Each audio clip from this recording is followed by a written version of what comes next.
of the week. Mata is there you can see behind T1 actually swapping over from GENG to join this squad that he used to play for back in 2019. Coach Kim has had his time as well. Yeah, exactly. A lot of trade arounds throughout the LCK here. But already we're seeing the Varus banned away. That one, I think Gumayusi would like to be playing, but we can see that the emphasis in this draft is not going to be about bottom lane for a first pick. It's going to be maybe a Gwen, maybe a Rumble. Yeah, that's maybe a Jace. Jace, I think, could be that final ban, depending on what T1 do here. The Rumble likely to be banned, you have to imagine, so they can get the Gwen ban out, but they will opt for the Jace instead.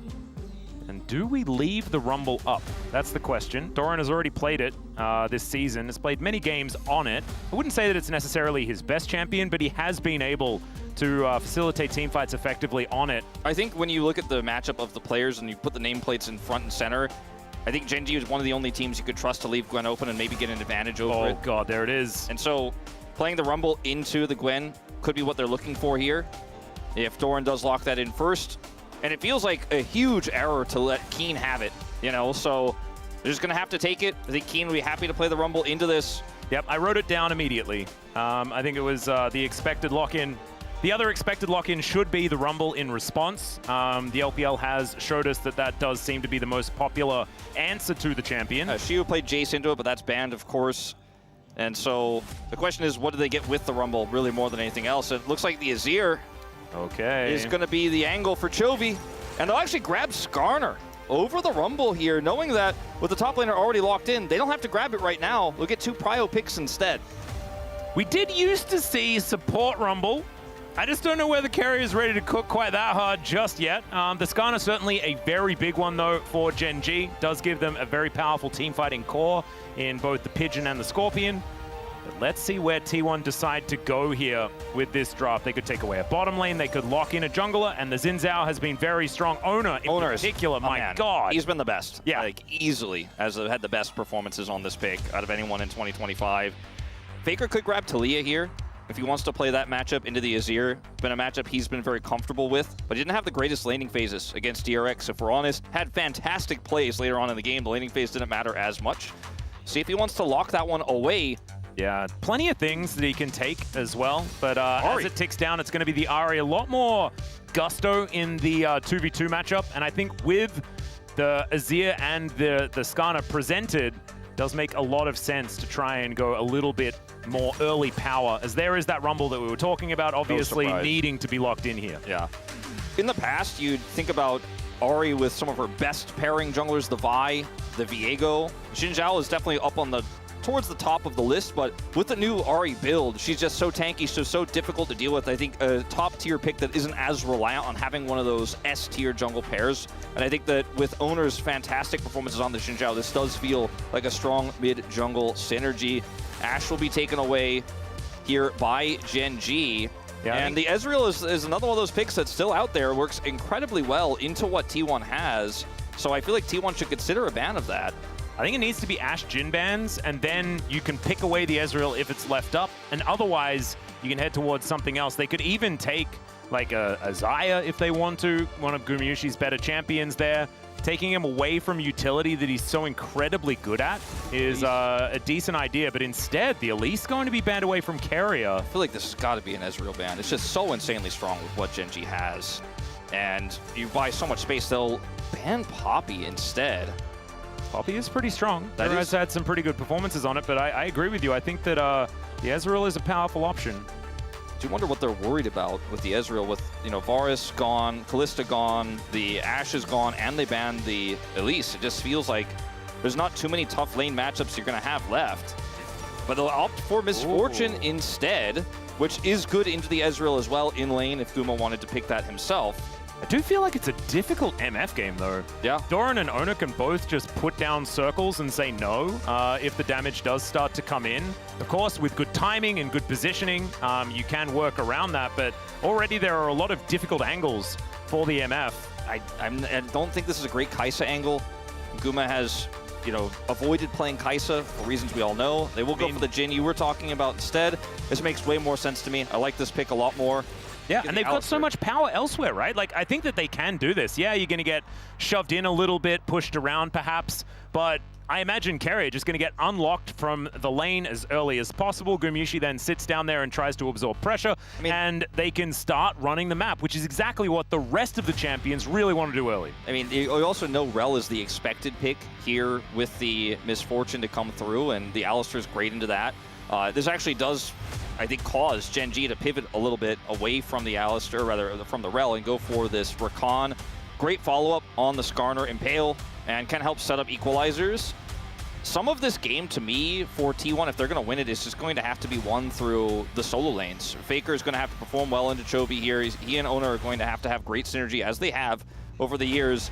And Doran into Keen here, he cannot mess this matchup up. If the Gwen falls behind, the Rumble gets accelerated with the scaling this comp already has. It is so good. And one thing we've learned about Misfortune throughout this tournament is, even if it seems like a bad angle, because there's so many dive champions that can get on top of her, sometimes when you dive onto the Misfortune, she keeps that channel going. By the time she dies, the damage has been done. And you can kind of fight off of it, especially if you have that Battle Rumble who's just going to come in there, be that Battle Mage, and help clean up the kills with an Azir as well.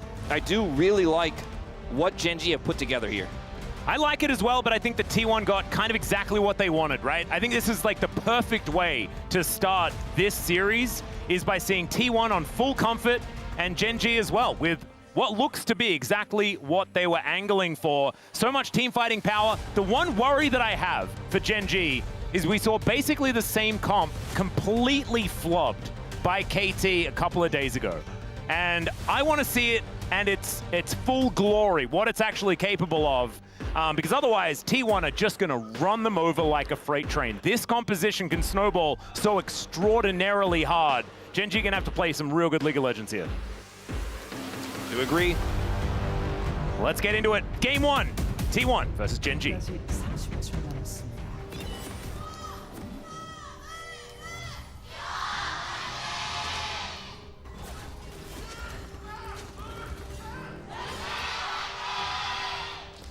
Oh man, fans out in force on both sides of Lowell Park here today. There are a lot of bums on seats, let's just say that. I think, I don't know whether there's too many that are missing at this point in time. I can't believe you would say that about fans of both of these teams. I think everyone has bums, Wolf. That's just how it goes. As Canyon is going to get discovered here by Doran, running with scissors, very dangerous. And you can see, actually wounded Canyon there. So if this was the hallway of a primary school, someone was getting in trouble. Thankfully, it's League of Legends, so no one is. It's fine. When you think about all of the champions of T1 and how the comp works together, one of the reasons we were, kind of shouting out for Ezreal is just so difficult to get on top of him compared to Misfortune, which is very immobile, very easy to get on top of. But what Misfortune offers at level 1 that an Ezreal does not is a lot more lane power. And when you have this lane, you have the Azir lane, and you have the Rumble lane, GENG are not going to be falling behind early. And I think one thing we've noticed about our top teams of the LCK is if they get a lead, they never let it go. And so lane prio is something I think we're seeing a lot more teams that are at the upper echelon of the LCK draft for, more than necessarily how AD carries work into an enemy dive comp and CC. Yeah, and this has actually been T1's bread and butter throughout, their dominance. It's been win lane, win game. A lot of their drafting in previous seasons has been all about, let's make sure that we have the best lane matchups as possible. And that's not necessarily what they have here, outside of a fair bit of power on the top side of the map. We're having a look into that now as Doran does get the shove forward. Chovy and Faker here. Faker able to get a fair bit of damage down onto the Emperor of Shurima. Electrocute so powerful. And with the new Ahri build, she is going to be a force to be reckoned with when we get to the mid to late game as well. Chovy opting for lethal tempo, so looking for a lot more damage. Yeah. And some sustained damage when we come to later on team fights with his Leandries, Nashers. And no real punish on the level 1 Alistar. Guma Carrier got level 2 first, played this lane really well, and continue to do so. Deadly Flourish, and there's the Grand Entrance, unable to actually interrupt Carrier on his way in, but Ruler is still standing his ground, able to offer a fair bit of damage back still. One trade there by T1, and with an Alistar lane, if you're still being able to come out on top in these early trades, you're going to be feeling good about it. Absolutely. That lane prowess, you and I both are talking about, is going for more. Well, another Pulverize comes in. Another Deadly Flourish is obviously going to land as Gumayusi going to set his attention towards the Misfortune. And as we can see here, T1 with full control now of this bottom side. And Carrier already feeling like he's unlocked. Double up going to be able to pick up that cannon, which was very satisfying, and I needed to mention it. Yeah. Guma was reloading and missed 2, but still had a CS lead at the moment when that happened. The flash charm gets the flash immediately out of Chovy. And I don't even think, so he walked over a ward. So Carrier did walk over a ward, making his way in, so Chovy was ready for that one. Canyon gonna have to drive over this wall to get out of the way of Owner. Thankfully for Canyon, his whole top side is empty. Yeah, Carrier hanging around. Oh, Keen. Have to be a bit careful here, as the knockup does come down. He has Ghost, remember, doesn't actually have the flash. As the flash forward, and Owner is able to pick up first blood. Keen just caught napping a bit in this early game.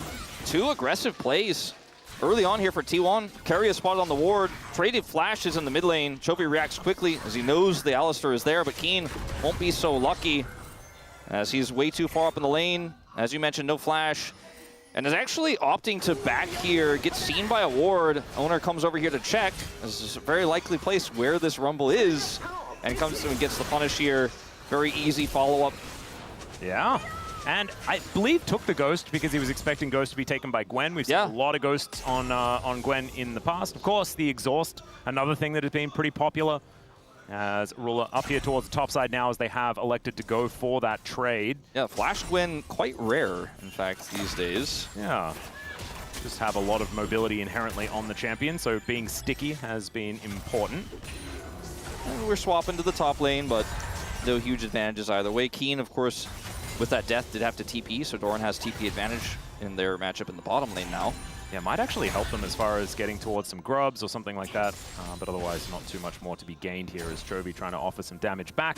And the top side 2v2 that we now have, protecting some grubs that are going to be up in 30 seconds time, is going okay here, as you can see, for Ruler. Is very, very close to that of the money that Gumyushi's put together.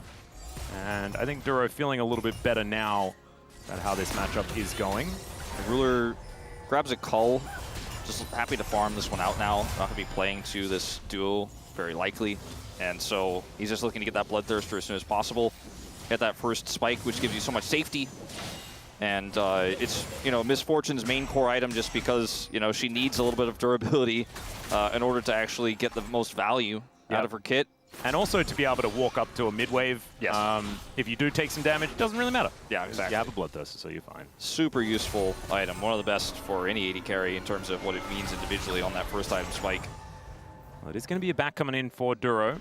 I think trying to anticipate when Carrier is going to be leaving as the grub's just going to be taken by Owner. Cannon's on Team Woodid on this one. Just going to be looking for Dragon over Grubs in this early game. Faker not risking anything, just going to come over and grab the Honey Fruit. Grub's feeling incredibly powerful for both teams with the Gwen and the Azir gear in terms of what they could do with some additional damage in the side. So T1 definitely going to be happy to take them. I think it is going to be a very high value triple Grub take, and if they can turn that to 4, gets even better. We'll see what soul we get, because that's going to be really kind of what this Dragon means for us later on for GENG. Yeah. Okay. That is a lot of damage onto Duro, who is just caught with his pants down a little bit in his own jungle. And T1 grabbed their second kill of the game. Great plays around Vision here. 2 of them now for Owner. Just knowing that there's a likely pathing that he's going to have to take to get back to the lane. And they just instantly punish him so quickly, he can't react on this Rakan. It feels good, doesn't it, that we just watched like the Owner Ultimate List episode in the break. I feel like it's sort of perfect timing as he is now running the Rift once again on his Xin Zhao.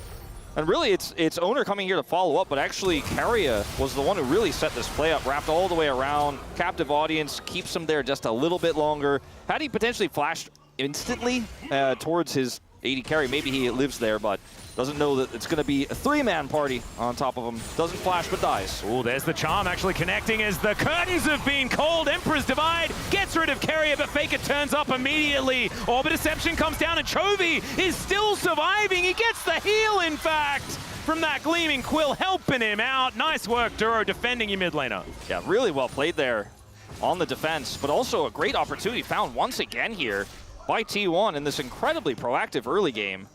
Chovy does not have teleport. He's low on mana here, but we'll be able to catch this wave, no problem, luckily for him. Yep. Man, this has been a great early game for T1. Just the same. I mean, it could have been worse for GENG, obviously, if that protection didn't come through, but Guma just sailing through this early game. I wonder whether he's going to do the same build as before with the Ghost Blade into the Rapid Fire Cannon. It's so much utility early. I love it. And then he transitions into Infinity Edge plus Lord Doms or some sort of armor pen after that. It's kind of cool. You have other ways to break through that Skarner's health bar. So, you know, you're going to have your Leandries on the Ahri eventually. And the Gwen obviously can cut through pretty quickly in a team fight.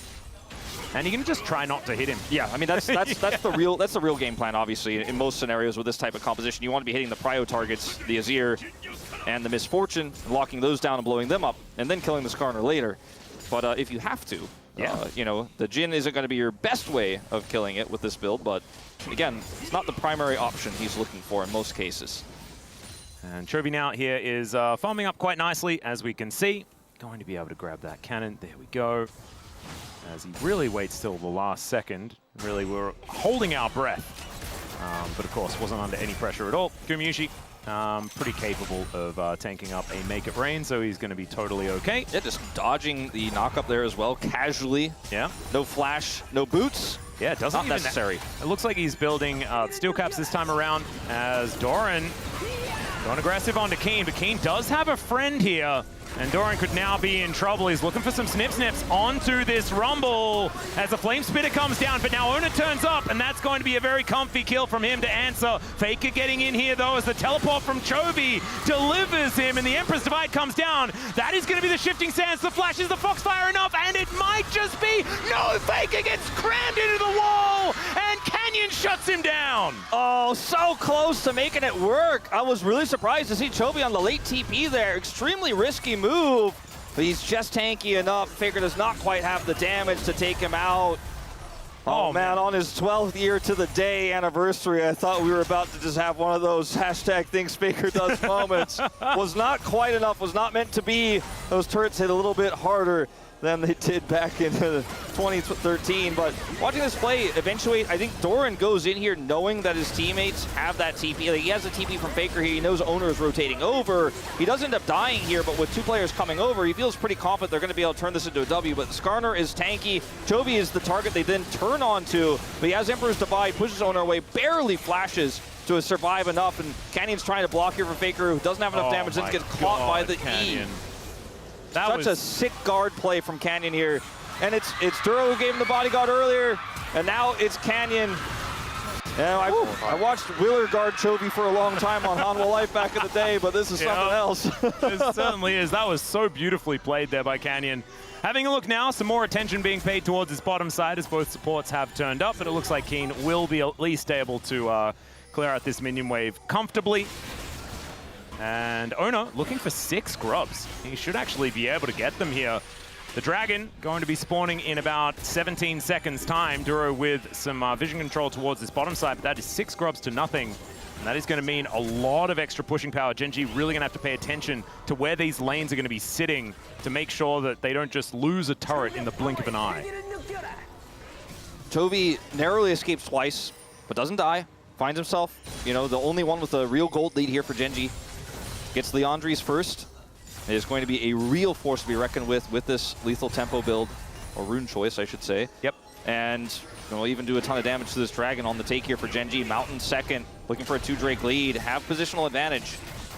See Ruler walking over that switched off ward as Chovy going to get flashed on here by Carrier. The quickness comes down though from Duro, and the 2-man on the Impale is so good. Already Owner has gone down, but Faker diving into the backline looking for the angle. Ruler gets over the wall. Can he actually survive is the question as Goomer is chased after him, and now it's the cleanup for T1. Doran is going nuts. Slammed into the wall, and the Flame Spitter finishes him off, but now the man advantage should be there for T1. The Flame Spitter though, Keen, can you get it done? Faker and Gumayusi have the damage, and they'll be able to take him down. T1 win the skirmish. T1 with a huge win here in this fight. The Dragon goes GENG's way, but they're able to further a massive gold lead now. I mean, it's not as huge as it could be. It's not as huge as some of the gold leads we've seen, but for this matchup, I'd say 2K is a lot. Chovy the first one to get engaged on, but again, he lives for so long, part due to his ultimate, part due to Canyon's ultimate as well. They end up taking out the enemy jungler, which allows him to secure the dragon, but there is just so much damage done in this fight by Doran. His needleworks are huge. Look at that Q damage stacked up onto Chovy, and Faker is just following up. Keen overheats, so can't really offer much damage back at this moment, which is where the fight is really won. He tries his best to turn things around at the end of it, but Guma gets that final shot, and then Faker has enough damage to help clean him up as that reload comes through. A close fight to be sure, but a huge injection of gold to T1. I swear, Gumayushi's Jhin just does more stuff than other Jhins. He just is super good at it. He knows how to space. He knows how to maximize his damage. Very rarely gets caught. It might just be the Ghost Blade. Maybe the Ghost Blade is the thing. That's the difference, all right, that I've seen this week. And yeah, in terms of items, sure. Yeah, there we go. So that must be it. As T1, they retain themselves a gold lead. It is not insurmountable, as we do like to say, just yet. But still, and they're going to have to rely on some scaling and some dragons. It's Hex Tech Soul, so the question we had about what that 2 Drake lead could mean is definitely answered now. It means a lot, and with a comp that already scales incredibly well with this Azir, the question becomes, is this enough of a lead? I think if T1 can continue to snowball this, it's a bigger lead than I expected to see this early in the game, but it's exactly the one they're looking for, as Owner is here. He has snuck in. Does get spotted here as Canyon was moving a little bit dangerously close to that brush. So it looks like both top laners are going to be safe for now. Gumayushi is rotating up, does have that curtain call available, so we'll see whether they do decide to go for something anyway. In the meantime, we do have Ruler also rotating towards that top side. Some mid laners clashing as Ghost is going to get popped here by Keen. Needlework being avoided by the Rumble pretty effectively, utilizing the shield as well. Curtain call dropped as well for Guma. They really wanted to make something of that. Unfortunately for them, and will come up empty, realizing some big tools there. Yeah, just testing the waters, a lot of testing the waters. 1,000 gold, going to be the advantage. We don't have any shoes put together yet, no feats of strength done. But we are one objective away for both teams, as well as just the first brick. Where that's going to go is the big question mark, as right now GENG are playing defense everywhere except for mid lane. Yeah. That is where Ruler is going to be heading towards now. So many close calls for Chovy this game. Has really been under so much pressure, but still scaling up. Doran, in this last fight did a ton of work. Is going to be a really big threat in the late game, especially in sides too.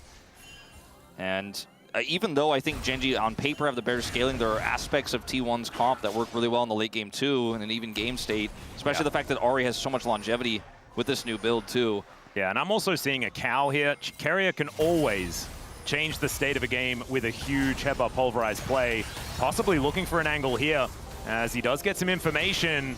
Great sweep there. Yeah, eventually does put the ward down. But was thinking about going ward headbutt pulv to see whether he could just catch 2 people off guard. It is possibly Canyon getting... No, he's not. He's got Heartsteel and just he's very tanky, so never mind. He almost lost one of his bars. Yeah, that's what I was about to say. He almost lost and health, everyone. Not the priority target. No, certainly not. Here's a TP from Doran back to the top lane, as they're looking to group for this Herald fight. Baker has teleport as well, looking to interrupt Chovy, but actually unsuccessful there.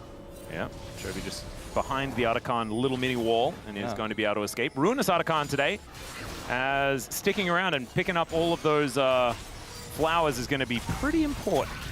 Definitely. Also great to have a dragon lead when that is the Otacon of choice. Oh yeah. Especially if you're looking to turn that into a soul point here. GENG have, we haven't had that fight over the Herald just yet, but they have been able to slow it down enough to where both objectives are up at the same time here. And they have their kind of pick of the litter here as to where they want to go. They feel ready to take a fight. Chovy opted into the arm guard, so looking for a big fight here. Very expensive item to pick here, slowing down that 2-item spikes substantially, but can be a make or break item in this huge, really important fight here where GENG could secure a soul point. Level 11s for both of these 80 carries as well, with Curtain Call and Bullet Time. Very important, as in goes Owner. Duro, not going to be in too much danger because he does have all of that added mobility. As Canyon has started up this dragon, Owner is in the area, and Chovy has rotated down. Control ward in place, teleports at the ready as well. Keen doesn't have his, but he is already down here towards this bottom side. The rest of GENG need to wait for these solo lanes to collapse in. Chovy going to clear this mid wave. Oh, they were thinking of the turn. You can see Faker wrapping around. Emperor's Divide going to push the cow underneath the turret. But Chovy's in so much trouble. Curtains have been called. 1-2 and he's gone. Pick the juke there. Did Gumayushi, and down goes the Pigeon. And now T1 5 versus 4 feeling fantastic going into this Drake fight. Oh man, Chovy feels like in this game he had 9 lives. He kept getting out of every scenario, but not this one, not this time. Oh, I don't know about fighting for this, but Owner is out of position. He'll be taken down first. But now, is the fight going to be won? Ruler with the flash over the wall, the bullet time.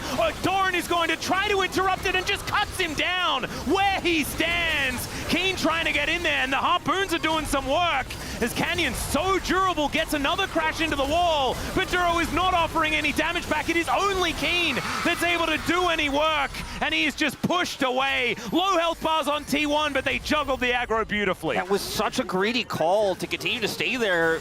Catching Owner, though, maybe the headed off with all. Pesky minion getting in the way. Don't you know it's his 12-year anniversary?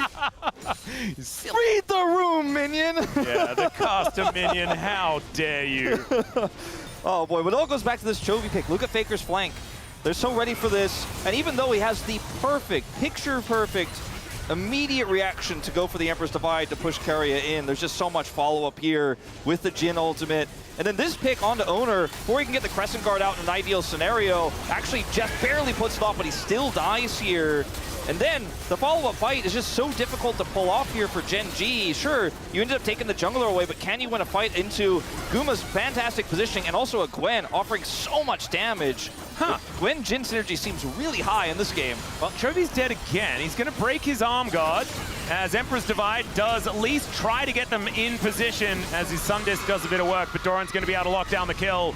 There was just no way that he was getting out of that one. And we are still in a position where we don't have any of the feats of strength locked down just yet. Although whoever wins this race, whoever wins this race is going to be it, and it is going to be GENG that upgrade their shoes first. Very random selection of shoes as well, everyone with different ones. Yeah, it's quite a nice variety. In fact, it's going to be all different ones if it's going to be Berserker's Greaves here for Ruler. Yeah. That's pretty cool. T1 just going to go for this Otacon. It's a very T1 move. They'll drop their mid-turret for this. And, I mean, Chovy's still down for 3 seconds, no TP. I just don't think GENG could stop this. They're going to have to just try to get as much as they can in mid lane. They will get that additional turret here. I mean, 2 turrets is pretty good, but if they manage to take down Keen at the same time, it could be dangerous as he gets under the turret and he's still dead. There was no way out of that one. Keria is just, he's able to pick a target and kill a target every time. T1 very happy with what they get out of this. Remember, Faker already having the Rod of Ages level advantage, but gets to have that extra experience as well. And any Hextech Dragon they pick up is going to be more valuable. This is a huge commitment. All 5 T1 players are looking for Chovy here, but meanwhile, Keen's on blue buff. You know, nobody's pushing topside, nobody's cross-mapping here. Chovy's just on his own, and I think he should not have been anywhere near that far up the lane with no support and with no cross-map potential. So that was quite bizarre, and then Keen gets taken out here as they secure the Otacon. So yes, 2 turrets for 1, as that one falls in the bottom lane, but the Otacon buff is going to be super permanent.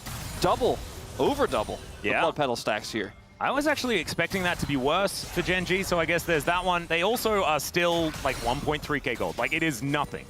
And there are 2 dragons here for GENG. So with that to sort of lean back on, some possibilities. But if the, Keria, he is going to find Ruler once again. The rest of T1 looking to back him up. Duro playing some defense with the quickness as Owner just finds Canyon but gets impaled, pulled back in as the equalizer says, nope, you shall not pass. The Emperor's Divide onto Doran, but he kind of likes that the gap got closed. Duro trying to get himself out of there. The bullet time will take down the Gwen, and Chovy goes golden just to buy some time. He does fall, but Keria now flashing the wrong direction and will go down for a triple kill for Ruler. The sidestep from Keen as well. Absolutely fantastic on that charm. As Keen still looking to go further forward. It's a 1 trade, but the curtains have now been called, and Keen could be in trouble. Another charm going to need to connect, and there it is. Faker locks him down to even this one up. Yeah, could have been Faker, could have been that last shot there from Guma, but he was dying no matter what. Faker will secure that kill. 10 stacks of Dark Seal. Ari, I think, needs to be taken a little bit of a closer look at here in LCK. This champ is broken, but Faker's playing it so incredibly well. This is an overextension here initially by T1, it looks like, with Canyon getting this fantastic impale. Equalizer here, though, not super impactful for Keen. He's not able to really threaten anybody with this. Does do a lot of work with his Flame Spitter, and then the Ruler ult comes through, and man, at this point, it's looking really, really good for the turn here for GENG, but it gets a little bit split up here as Keen chases very far forward. And then once this turn comes through... Yeah, I think that as soon as they couldn't get to Gumayusi, it's like he sets up the curtains, there's just nothing you can really do. Like, the defensive wall that the curtain call provides is just huge. Yeah, I was trying to figure out the best way to say it, but it's really just kind of a slight misjudge on the potential kill threat there onto an extremely long-range AD carry who can slow and then set up Faker in that situation. It's a relatively even trade of kills, but T1 grab a turret after this. Doran is massive in this game, and he is already doing so much work in team fights, and he's just going to be a bigger and bigger problem. And I feel like T1 do have enough of an advantage that even though the scaling is coming through for Chovy here, they can continue to win team fights straight up, as we've seen. Yeah, and Chovy hasn't had the greatest of games. I think he had a brilliant series against HLE, but this has been some of those issues that we saw in the LCK Cup, right? Like, being alone inside lanes and getting caught out of position and not having a setup for the cross-map play. He's also just been so targeted too, you know? True. And when you're playing greedy and T1 is after you, they're gonna get you. Yeah. You know, you live twice pretty incredibly, but since then it's been, he's 1-4. And he bought his Zonias, used it in that last fight, wasn't able to turn the fight with it, wasn't in a great spot, was kind of cut off from the rest of his teammates. And it also means he doesn't have Nashor's Tooth, which he will have. Yeah, it's coming in pretty soon, but probably not as soon as he would like to have it. 30 seconds until the Dragon. That is going to be the next big point of contention. The gold lead is still a flatline, guys. It is nothing whatsoever. No one's really broken this game open. The Baron has just spawned. Faker, he hits level 16. Oh, big deal. He has the Otacon for any Hex tech he picks up. He also has, of course, the Lucidity Boots, so his cooldown's going to be low. He is very happy to battle and brawl in what have been very scrappy team fights, and he's had a phenomenal performance in them. And when you pair that with Guma, who has such a robust front line, for him to actually, basically do whatever he wants with a Gwyn running through GENG, T1 are set up in a fantastic position here, but the lead is not so big that one miss in the team fight, one overextension, one fail, doesn't put GENG right back in the driver's seat. So still a tense game here, but T1 will get this Dragon for free, it looks like. Yeah, it looks like GENG just a little bit late on this rotation. They are going to be able to get on over, but I think walked on a trap, spotted out the ward, and realized that there was no way that they could actually get through. So the Drake going to even things out here between T1 and GENG. And T1, this is like already brilliant equalization as far as these Drakes are concerned. If they get the next one, that is like Quadra Hextech Drake Hextech Soul, which I don't think we need to explain is absurdly powerful. Plus Otacon. Plus Otacon, yeah. So everything about it is just kind of nuts. Yeah, it is really a problem. Gwen now has the Zonias completed, so Doran's in a position to where killing him is nigh impossible. Crescent Guard makes killing Owner pretty tough. Baker put together Majai's, so he's following in Showmaker's footsteps on this one. This build is super difficult to kill the Ahri with anyways. He still has his Arm Guard. Oh, Duro might be in trouble here. Is Chovy going to move over? Battle Dance gets Duro out of there. And the curtains are under the ground, and that can be quite confusing. If I know T1, they might just turn this into a Baron opportunity. They push away the support. They have full vision control of this pit. Baker's rotating up. Ruler is on vision right now as well, as Kerry is going to move out of the way. I was a bit worried for the Misfortune there, who was somewhat by herself. Chovy, though, is going to be able to complete that Nash's Tooth now. Yeah, and they don't opt to start the Baron. They had a decent amount of vision control, but without the Ahri fully being there, and it is a Jhin, of course, the speed at which they can take this Baron is not the greatest, even with a Gwen there on the top side. Well, they don't want to throw this game on a bit of a Baron attempt when they already have such a fantastic position. On the other side of things, though, if GENG ever get a moment, the Baron explodes. Oh, absolutely. I mean, with this build for the Azir, with the Rumble, and this Misfortune, as IE, and his 1,400 gold ahead of a perfect KDA 3010 Jhin here, things are quite scary. Indeed. And I also think their Siege is pretty incredible as well, should they get that Baron. Yeah, GENG now Getting some vision control around the area. T1 were on a reset, so they will now go back and complete their homework as well. Man, I just want this gold lead to be, like, change. Like, at least, like, a little bit. It hasn't changed a little bit. I think T1 fans should be the most concerned about the fact that it hasn't ballooned for them with the advantages they picked up. They still were able to get 2 dragons in a row, but haven't been able to turn this into a massive objective or any of these inner turrets worth of gold. So, like I said, all it takes is 1 win for GENG. They're in the driver's seat, and then they've got the scaling to back it up. Yeah. They still do need to play out the fights correctly, though. There can certainly be some miracles here for T1. Doran can run amok in these fights. The Gwen scales so beautifully. Gumayushi, if he manages to get that captive audience, the deadly flourishes that can pick off these single targets, he's been doing it so well throughout this game. It may not even be a team fight, right? Like, someone might just die before anything really starts, and I think that that's what T1's going to be looking for in this game. Yeah. Baron's still definitely the focus. Absolutely. He's for the next 2 minutes. And that's why you see this constant battle, almost feels turn-based over the vision. Keria gonna come up here, try to get some deeper vision. We'll back away as the rest of GENG group up. Keen is backing, has teleport, and he has hex gates as well, so he can get to this Baron very quickly. Kind of non-committal to show up here just to contest. Keria really not taking too much damage. So he's Alistar, he's got his level 11 ultimate.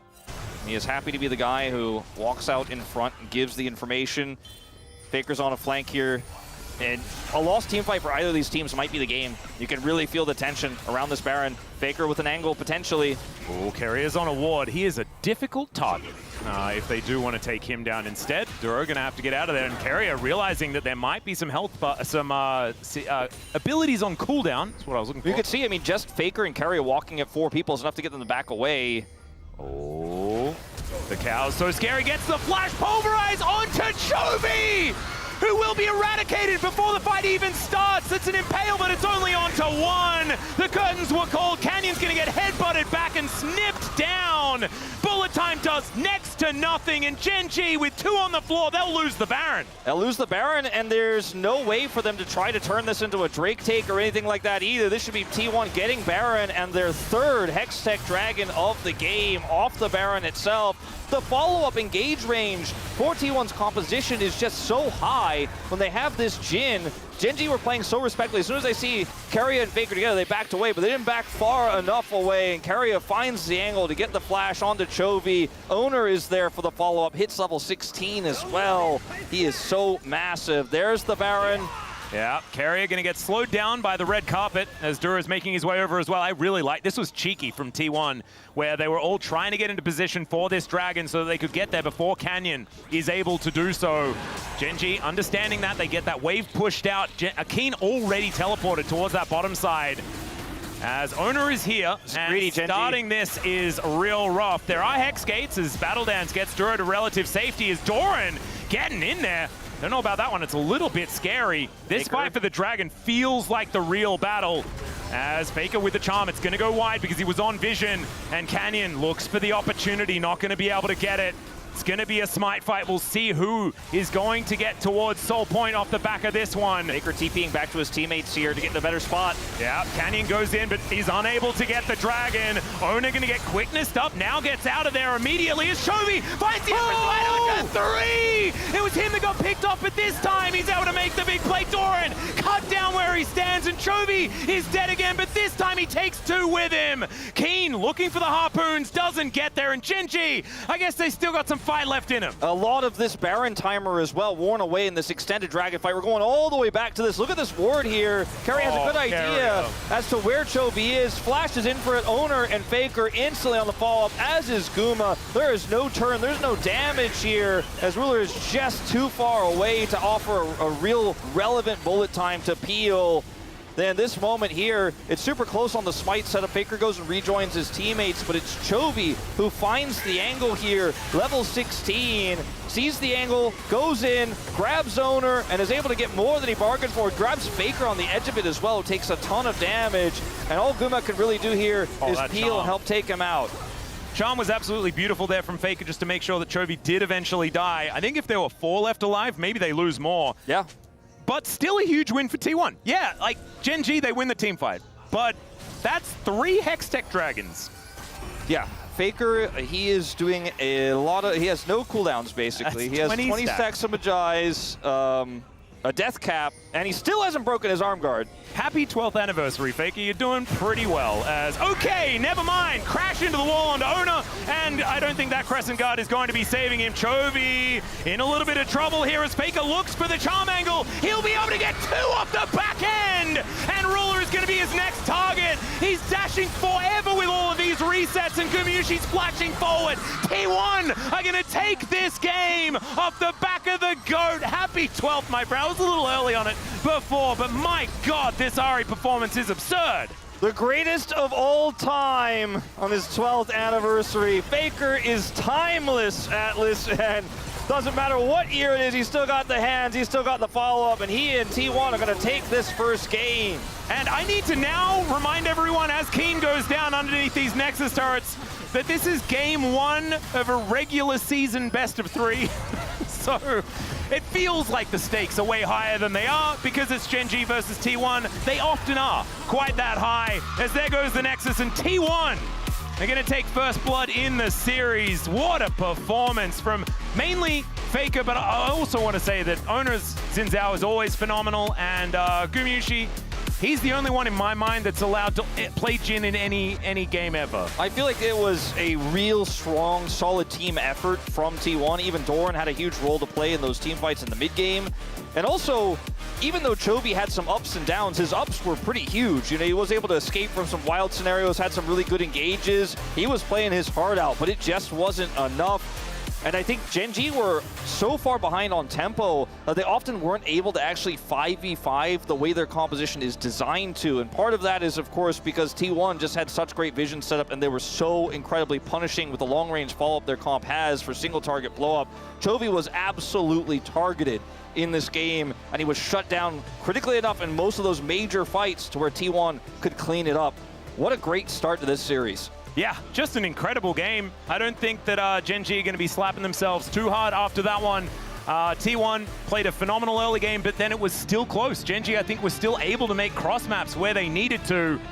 And I just want to get into game number 2 and see whether we can have another game that's that close, possibly even a third, even if that might be greedy. Time for us to go to a short break. When we get back, the space, going to break that one down, and we'll have game 2. We'll see you soon.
아직 이거 천천히 들어가고. 문은 아직 없어. 40초. 여기 하나 와 있고. 여기 걸렸다. 여기 아질. 안 들어봤어? 아질 봐봐. 죽긴 했어. 아질 잡았어. 야, 아질 필. 내가 잡을게. 가만히 볼만해. 다 동공이긴 한데. 여기 다 잡을만해. 여기 다 잡았어. 미포. 가져야 돼 이거. 내가 가고 있긴 해. 가고 있긴 해. 노플. 더블 아래. 야, 잠깐만 끝나면 끝나 이거 잠깐만. 이거 언제 왔나? I think Callisto will be the second ban. Oh, that's a real prediction though, Wolf. That's dangerous. I'm putting it out there. You know, we had some of the stats for Ruler's most played champions. Callisto is pretty low on the list, which seems weird, but he's usually not allowed to play it. Yeah, it's because it's banned all the time. And my pred wasn't correct. They went Jace first. Well, they do have 3 bans, so it's likely that it'll still be able to be banned if they would like to. I think Vi is probably another one, as the Varus Vi on blue side just seems to be very popular. Yeah, it's been quite strong to threaten that Nefiri pick as well. Yep. We'll see what comes through here, a little bit of a wait on this one. There's the Vi on red side. Victor. We've switched it around. We've gone with a different Vi champion, which may mean that we're going to do another draft. I'm not entirely sure. Unless they do decide that it is a Victor ban. Faker, a very good Victor situation. Jisun was trying to talk to me, but I was talking over her. Can you repeat that for me, please, Jisun? Just a graphic glitch. So it was, in fact, the Victor banned away and the Sejuani to follow up. Okay, Sejuani gone. One of Owner's best. As it feels like Kalista has a lot more value to me than Nefiri in this slot, even though they banned the Vi. I think ban neither of them. Well, you can go for the trade, but I personally favor the Kalista more. And to give that to Ruler, one of his iconic picks, just feels like a risk I wouldn't take myself. Yeah. The Kalista will still be banned away. Okay. Like you're saying, I like we're that. safe. We're safe. I like that, you know? Not just because I predicted it to be banned second. Hey, but you did manage to get it. Nefiri, I think, is a pick that doesn't offer any CC, right? It's a pick that does a lot of burst damage and can take over team fights, is incredibly powerful at getting access to backline targets, but without its CC, has often fallen flat on its face into the tanky compositions that we've seen, or into compositions that can lock her down after she goes unstoppable, and then she's kind of useless in the fight because she can't offer much utility. So I think that's part of why we haven't seen that much success. I'm curious to see what the Vi band, what T1's response to this will be. I really like the Ambessa. A lot of power there towards the top side of the map. What will Owner put alongside it? I think something tanky has been what we've seen into Nefiri's before, but instead, it's going to be a Corki lock-in, which is telling me that Lilia is coming. Lilia or the Maokai, another choice. We've seen a lot of the Liandry's Maokai crop up overseas, not necessarily here in the LCK. We still stand by the tanky version. I like the Maokai more in this situation, but we'll see what else this comp has to offer. Since Lilia is so squishy into Nefiri, feels like a bit of a risk. But we will see. Yeah. As moving forward here, the Corki is a flex. Gnar, going to be a great option here for Keen into this Ambessa in the top lane. I don't think that this will be flexed to mid. Very low chance. So it feels like a really nice, safe lock-in here. And you could go for something like an Ezreal right now, but the Corki is a bit of a threat. Yeah, I think an Orianna angle is what I'm kind of expecting here. The Orianna Nefiri is something we saw out of KT. BDD and Cuz actually managing to nail the combo over and over again, but instead the Ezreal is going to be locked in as the priority choice. Trinity Force versus Trinity Force, if that Corki is going to head towards the bottom lane. You'll opt for that. What's that jungle pick going to be? The Maokai feels pretty strong here, you know, in terms of locking down these big threats. The Gnar as well can be one that's trying to look for a flank, trying to build up that Gnar bar, can deny him entry into the fights. Yeah. And it's one of the best tanky options they have left. I mean, the Sejuani is gone. They, okay. So that is basically telling us that the Corki is heading towards the bottom lane. I think Faker is likely to want something like an Orianna, which means this is actually so smart, though, because T1 have identified that GENG would like an Orianna, if possible. And so what they're basically doing is saying, we've got a jungler that would also really like an Orianna. Are you going to ban it? Because we get the first cab off the rank if you decide not to take it away, as Talia is going to be the ban. Yeah, I think Orianna stocks are up, but GENG will likely just ban it here, just simply because, like you said, red side is T1s and they have the pick priority. So yeah. It's too high of a risk not to, especially if you consider how much other follow-up there is with this Ambessa onto anyone who gets caught by it. So down it goes. I feel like it does double duty, forcing that ban on the GENG side. And we're losing. Pretty impressive. I think Ryze, actually, weirdly enough, could be a strong ban here for T1. They're losing a lot of these consistent damage AP mid laners right now. With Talia gone, Victor's gone, you know, the Ahri's gone, the Azir obviously was played by Chovy in game 1. So Ryze stock's pretty high at the moment in terms of AP damage dealers. Yeah, there's not a lot of just control mages, I guess, still up and available, especially with that Orianna banned away, like you say. I think Ryze needs to be banned also from GENG to consider, because Faker, I hear, is pretty good at the champion, has been for some time. I wonder if that'll just be the ban there as they go for the Elise instead. With a Leona ban. Interesting. Another pick that we haven't really seen but would kind of fit the bill here would be the Hui. I feel for T1's composition. True. As good wave clear, but again, a little bit more niche right now. Ryze gives so much rotational power when you already have the global of the Nocturne, so You don't have a lot of range, and you're going into an Ezreal, so that might be a hindrance, but it's still going to be locked in here as Faker playing Ahri and Ryze already on his 12th anniversary. That feels pretty good. Probably needs an Azir game if we were going to be real about it, and kind of would prefer to have 4 games so we could also get an Orianna game in there. But feels like we're getting treated to some classics from Faker here with Ahri and Ryze. There's so many different angles Chovy could go for here. I was going to say Galio is one of them. I was going to say he could go hyper scaling and go for an Aurelion Soul, which he's loved to play in the past. But it doesn't really suit the composition as much as a Galio who could follow up on the Nara, can follow up on the Nefiri. And Nautilus will be the final lock great into the Corki. Can guarantee he's going to get knocked up by that ultimate even if he Valkyries away. And now the question is, what's that support here in the bottom lane for Keria? Yeah, see what he decides to go with. I mean, I don't think this is the Pyke angle. That doesn't feel like a good one. There are some pretty burly members of GENG, not to mention the fact that Nefiri can go untargetable. It's not a Renata angle either. Oh, Poppy's up? My God. It's not a bad Poppy angle, but it's not a standard one either. In that, you know, the Ezreal, obviously his shift is a blink, and he can still follow up and push out this Poppy pretty well. As well as, yes, she can be good into Gnar, but that's pretty situational. Can be decent into Nefiri, but that's also quite situational. I think the bigger value is what it does for objective fights. The Keeper's Verdict is going to be super strong here when T1 can already out-rotate you on the map pretty easily. The Galio feels good here too, because while it's decent into the Ryze and the lane matchup, also can follow him to a certain extent with his ultimate. So that's a great lock-in here for Chovy. You're going to sacrifice a little bit of damage with this, but Galio's pretty overtuned, I would say, in a lot of ways right now. I feel like you're much happier with the utility. Chovy is known for some big taunts on this pick as well throughout his career. So this is a pretty banger setup. I don't really lean very heavily either way on compositions. I do think that T1's comp has a slightly higher ceiling, though, and what it can do around the map, especially if they get a lead like they did in Game 1, it becomes so oppressive. I do think that T1's composition plays into the hands of GENG just a little bit with their short range, but I think the Poppy is such a masterstroke.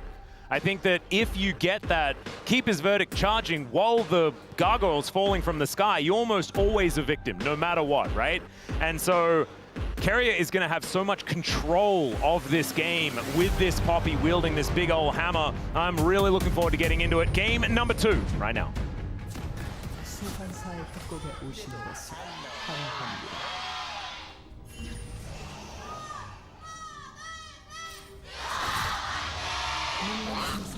Oh man, it is deafening here in Lol Park. As already Doran and Keen scuffling momentarily. Two of our, like, it's so interesting because I remember when Doran was that guy on Griffin, you know, back in the day who didn't really get a shot earlier on and then moved to DRX and sort of had his moments, but he has really become a veteran here. It's been 7 years since that moment. Him and Keen, really some of the mainstays here in the LCK at this point in time. I mean, looking at the names, Duro is obviously the youngest player that we have out of these 10, but then it's Owner and Guma. You know, it's like, wow. What year is it? Like, every single player on the besides Duro has a massive history. That's what I was saying earlier. I don't know if you could put more days played, more games played in one single matchup anywhere in the world in any region. Yeah, this is kind of wild. No, it's pretty ridiculous. Chovy and Faker also a tale as old as time, and some of, you know, the best games that we've seen. I remember 2019 Rift Rivals, Rookie versus Faker with the Galio meta. It was some of the best Galio that we've seen. I think it might have even been 2018 when it wasn't even a very good SKT year, and still that matchup was an absolute banger. But it was Chovy that sort of took the mantle for Galio play after that massive taunt that he had on GENG afterwards. And we're paying some attention here on the bottom side of the map as Duro moving a little bit far up, gets ignited immediately, and a flash forward from Keria looking to try and lock down the kill. Duro thinking about turning, and I don't know about that one as Gumushi moves forward. Level 2 gained here by both bottom lanes, but Duro looking a bit worse for wear. Yeah, he does have Hex Flash, so down a Summoner, but at least he has that. Didn't use his Ignite either, but I just don't think there's any way they could turn this one back around without some additional time and some healing to come through, which he is looking for now. But it's the Gatling gun for Gumayusi that's just going to shred that resistance down to 0 practically at this point at level 2 and make those trades so incredibly difficult to pull off, especially when Keria can counter-engage on you and push you into a wall. Yep. Oh, Doro thinking about trying to find an angle as they're defending their wards. Titan's Wrath comes in. And with that now on cooldown, could be an opportunity here as a Justice Punch into the taunt from Chovy, but Faker says, okay. Yeah, I don't care. Nice try, buddy. And this time, instead of T1 just having the natural lane leads, it is GENG in a better position, largely to do with the Gnar on the top side, being able to farm very effectively. This bottom lane's also having a decent time as Ruler Arcane shifting forward is dangerous. Duro actually going to pay for it though as Gumayusi is the one that goes low and first blood goes to the Nautilus. Keria doesn't have flash. He's likely to go down as well, wanting to take Ruler with him, but he holds the barrier and despite the Q, he stays alive. A little bit of a frowny face, a little bit of a, you know, colon slash type face from Keria there after that one. A little bit frustrated with how the end result came through, but that W connecting from Ruler, getting the empowered hit there, actually took so much health away from Gumayusi. Ooh, Doran going aggressive onto Keen here, wanting to charge that Gnar bar as best he can. Remember, if you do start walking away from the Gnar, it can be a bit of a problem, but it is just some biffo here towards the top side, and my goodness, it's 1,000 gold, the lead for the GENG bottom lane as a result of that. Here comes Keria, but he's seen on a ward. Doran doesn't seem to care. As we'll go back to this play, this W here connecting is so much damage, and then Ezreal's able to get out, and then they target the Nautilus, interestingly, so he's just tanky enough that allows Ezreal to do so much more damage. And then here, like you said, there's no flash for Keria. He doesn't have enough damage. Looks for this play. Yep, gets the barrier at least. It was very close, but it was really nicely played from Ruler, identifying, I have barrier, it's going to be fine, we can kill him. Minions do so much damage at that stage of the game, as you can see. Ruler took a lot of his health bar just from that. But man, this is really going to set the tone for how this game is going to look as Doran is still here on this top side. Ruler gets a ward in as he's looking to actually put the pressure on as Keria shows his position. Remember, the Arcane Shift has already happened, but he still has flash. The flash forward from Doran is going to be ended, and Ruler just puts him down! Oh man, Ruler is ready to have a fantastic game here in this second one.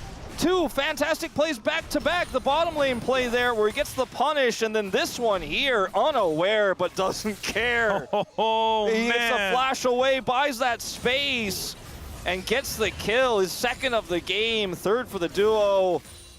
And this looks doomed. When you see Keria show up on Ruler's cam, you're like, oh, there's no way, right? There's no way this guy gets out. But he puts so much damage in, waits the last possible second to flash, gets the empowered Q again there with the W to come through. And takes Doran out. This Ezreal is accelerated. We've had 2 early Ezreal leads today. The last one went a certain way, and I think this one might go the same if something doesn't change soon. Yeah, this is the biggest lead that we had until the very end of the last game. It's kind of crazy. As Kane going to try and put some pressure on Doran once again, throws a rock at him, and has a minion wave here to push forward. Will be able to get himself a crash. And one good thing to note is the fact that Kuma isn't behind in farm or anything like that. The bad thing is that he's 750 gold behind. As GENG looking to get some control over these grubs. Ona moving in, Keria in position as well. Faker, he has Prio. And come over here, could even look for a Realm Warp collapse, but doesn't necessarily have to. It's going to be much tougher for GENG to break their way through, but they get away with it here as Ruler pushes out Guma. And that alone, it looks like it's going to be enough because Chovy can join with his ultimate. They want to respect it. Yeah, I think having topside control here for GENG was enough to be able to grab that for them, as the public execution is, in fact, pretty private there from Doran. Fortunately. Owner is going to turn his attention to this dragon, so it will be grubs for Drake, the trade. GENG getting all 3 grubs. And Ruler continue to push his advantage here. Owie. Oh, goodness. Okay, Arcane Shift. Gumayusi down to 300. Is at least underneath his turret with a barrier at the ready and a Keria to try and help out. Keria needing to get a little bit of experience, I'm pretty sure, although he's very, very close to level 5. As Canyon does hit that level 6 mark, and the Dragon will be going over to Ona, no worries. Of course, this is a composition that does really want to hit level 6 on the side of T1. So, but True Shot Barrage now going to get flashed here by Keria. Steadfast Presence as Doro's going to have to flash. Man, he would have died if he had taken that last turret shot. Pretty lucky there for him, as GENG really pushing their limits on this top side. right before this happened, I didn't think they were going to go for the kill onto Keria, but I was going to say Keria is not going to be able to stop Ruler from getting plates. Not really in this situation. And you mentioned Guma not really being that far behind in farm, but he kind of is now after getting pushed out there. And Keria, at least getting some of that experience, he's a whole level behind right now. Will finally hit that level 5, but so much money. I have a feeling that Keen could be in trouble. Ladies and gentlemen, Gumyushi going to walk over a ward here. Keen does have the Nava in a pretty good spot as Chovy looking to try and see what Faker's up to. Faker is walking around, as it turns out. Looks like Keen is going to live for now as the rest of the team is going to turn up. So backup arrives. There is feats of strength completed here for GENG, largely off the back of this 2v2 on the bottom side of the map, and by largely I mean entirely. Yeah. And they need a couple more objectives if they do want the feats of strength. Yeah. Game looking so much better for GENG than game number 1. It's just such a massive lead in the top lane as well. In terms of farm, you can see half a level up right now, Keen, and significant farm advantage. Still only 200 gold, but it's something when you add up all the other pieces, you know, the bottom lane. And Faker has had prio, and he's had a lead himself throughout this early game, but he hasn't been able to utilize it just yet because the top side has been so lopsided. Yeah, and I think that GENG now, they know what they're supposed to do. It is just all aboard the ruler train, just don't die. Keen, you can see, is just sort of messing with Keria and Guma as they do push towards the top side. Canyon has been very quiet this game, just trying to keep up with Owner as far as farm is concerned. A difficult task against the Nocturne. He doesn't commit to it. Looked like for a second perhaps he was going to try to go down and push Ruler off of the bottom lane with a Realm Warp, but doesn't commit. So hard to catch an Ezreal. That's the thing, when you get a lead with an Ezreal and he's pushing into the top laner, you try to gank him, he just arcane shifts away and doesn't care. And just so difficult to lock down that Ruler knows he can keep pushing those advantages, knows that even if Faker decided to Realm Warp down, catching him was just not really likely. And he's the strongest on the map right now. Yeah. So even if Doran was to try and go for another 1v1, it's not really going to work out. You can see 91 is the farm. Faker is leading as far as that is concerned, as Chovy and Duro both here wanted to try and take him down, understanding that there is not a lot of vision here for T1. Duskbringer, there's the flash in though, as Canyon's committed, but ulti comes through from Chovy. They get the knock up onto Keria, but he's pretty tanky as this Poppy, and the rest of GENG just going to back away. Good defensive play there from T1. Yeah, very good defensive play.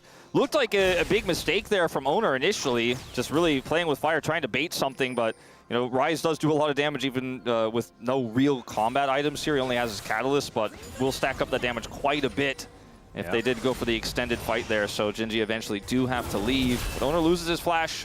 Yep, that's the one advantage that GENG managed to pick up for that play, is collecting that flash. They do sacrifice a fair bit of Chovy's health bar, as you can see here, but he should still be able to just grab this wave, no worries. As Ruler just walking away from Gumyushi, getting more and more difficult for him to stay in this lane, as we can see. Grubs here still farming.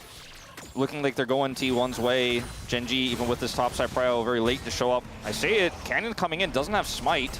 Yeah. This should just be T1 locking one of them down, though. I think that was almost best case scenario based on the game state right now. So still fine for T1, but 5-1 is going to be the grub advantage here for GENG. Yeah. Owner getting the experience, I think, the biggest deal. Absolutely. All right, Doran does have the ult back up again, as Keen is just going to chase him out, finds the boomerang damage. Yeah, Keen is having a lot of fun with this matchup so far. The lead is, you know, actually has now doubled to 400 here that he has. 20 CS the advantage. And Faker, you know, he has had prio this entire game. Like I've said before, he's got arranged into melee matchup here into the Galio. It's hard to kill the Galio, but pushing the waves into him, pretty easy to do. But because Ruler, wherever he is, he has the advantage, and because Doran is losing to Keen, when he's laning against him and when he's laning against Ruler, he's not going to have any prio, obviously. Just nowhere for Faker to go to make an impact. I thought perhaps we'd see a fight on the Grubs there when GENG showed up late, but T1 just weren't willing to do it. And, you know, with the Nefiri showing up there, Smite coming back, they're like, it's just not worth risking falling further behind when Ruler has that wave pushed in and he is so big. Keria moving down here towards this bottom side. It is Dragon O'Clock, as we will have an Infernal as our second. I'm sensing a Cloud Soul this game, but might be getting ahead of myself. Could be. T1 tend to have more Cloud Souls than any other team. It's just sort of been an observation of mine. Not for any good reason. They just tend to. Yeah. So that might give me some hope. As Ruler has now parked himself in this mid lane, and with the Dragon now up, let's see who manages to get the control. See Keria gonna clear some of this vision here. Second Dragon would reveal, of course, what that soul is going to be. It's too valuable. Solo Elemental Drakes. And both of our global mid laners come Oh, out. there's a flash forward from Keria, but doesn't get the stun. There's the paranoia. They decide to go on top of Duro first, as the Realm Warp is going to deliver Faker to the mid lane. And Chovy holds the ultimate. I kind of thought that he would just pull the trigger. Maybe he was out of range onto Duro, but now we'll have that for a potential Dragon fight. Keria's going to get his ult up in just 3 seconds as well. Can redo it since he did not actually fully complete it. Yeah. And depth charge still there for Duro at the same time. So his health bar is relatively low, but we'll still be able to just hit someone with that button. They do decide to face check. Faker in the top lane here and let the Dragon go. Not going to commit any further. I think Keria thought perhaps he had an angle there to set up for the Keeper's Verdict to win the numbers game as Faker showed up there with the Realm Warp, but wasn't able to find the angle. He didn't like the angle, and they don't actually commit further to the fight and actually end up giving this one up. So it's a Drake apiece. It's Mountain Soul. Fortunately for you. But that is a very powerful soul, especially for GENG. I feel like GENG, the extra tankiness will make them nigh impossible to take down. Yeah. What with Mega Gnar and the Gargoyle running around makes the Nautilus even more tanky than he otherwise would be. T1 would value it a lot as well, though, absolutely. So just high value as far as the Dragon is concerned. Yeah, every single one of these Dragons is going to be important moving forward.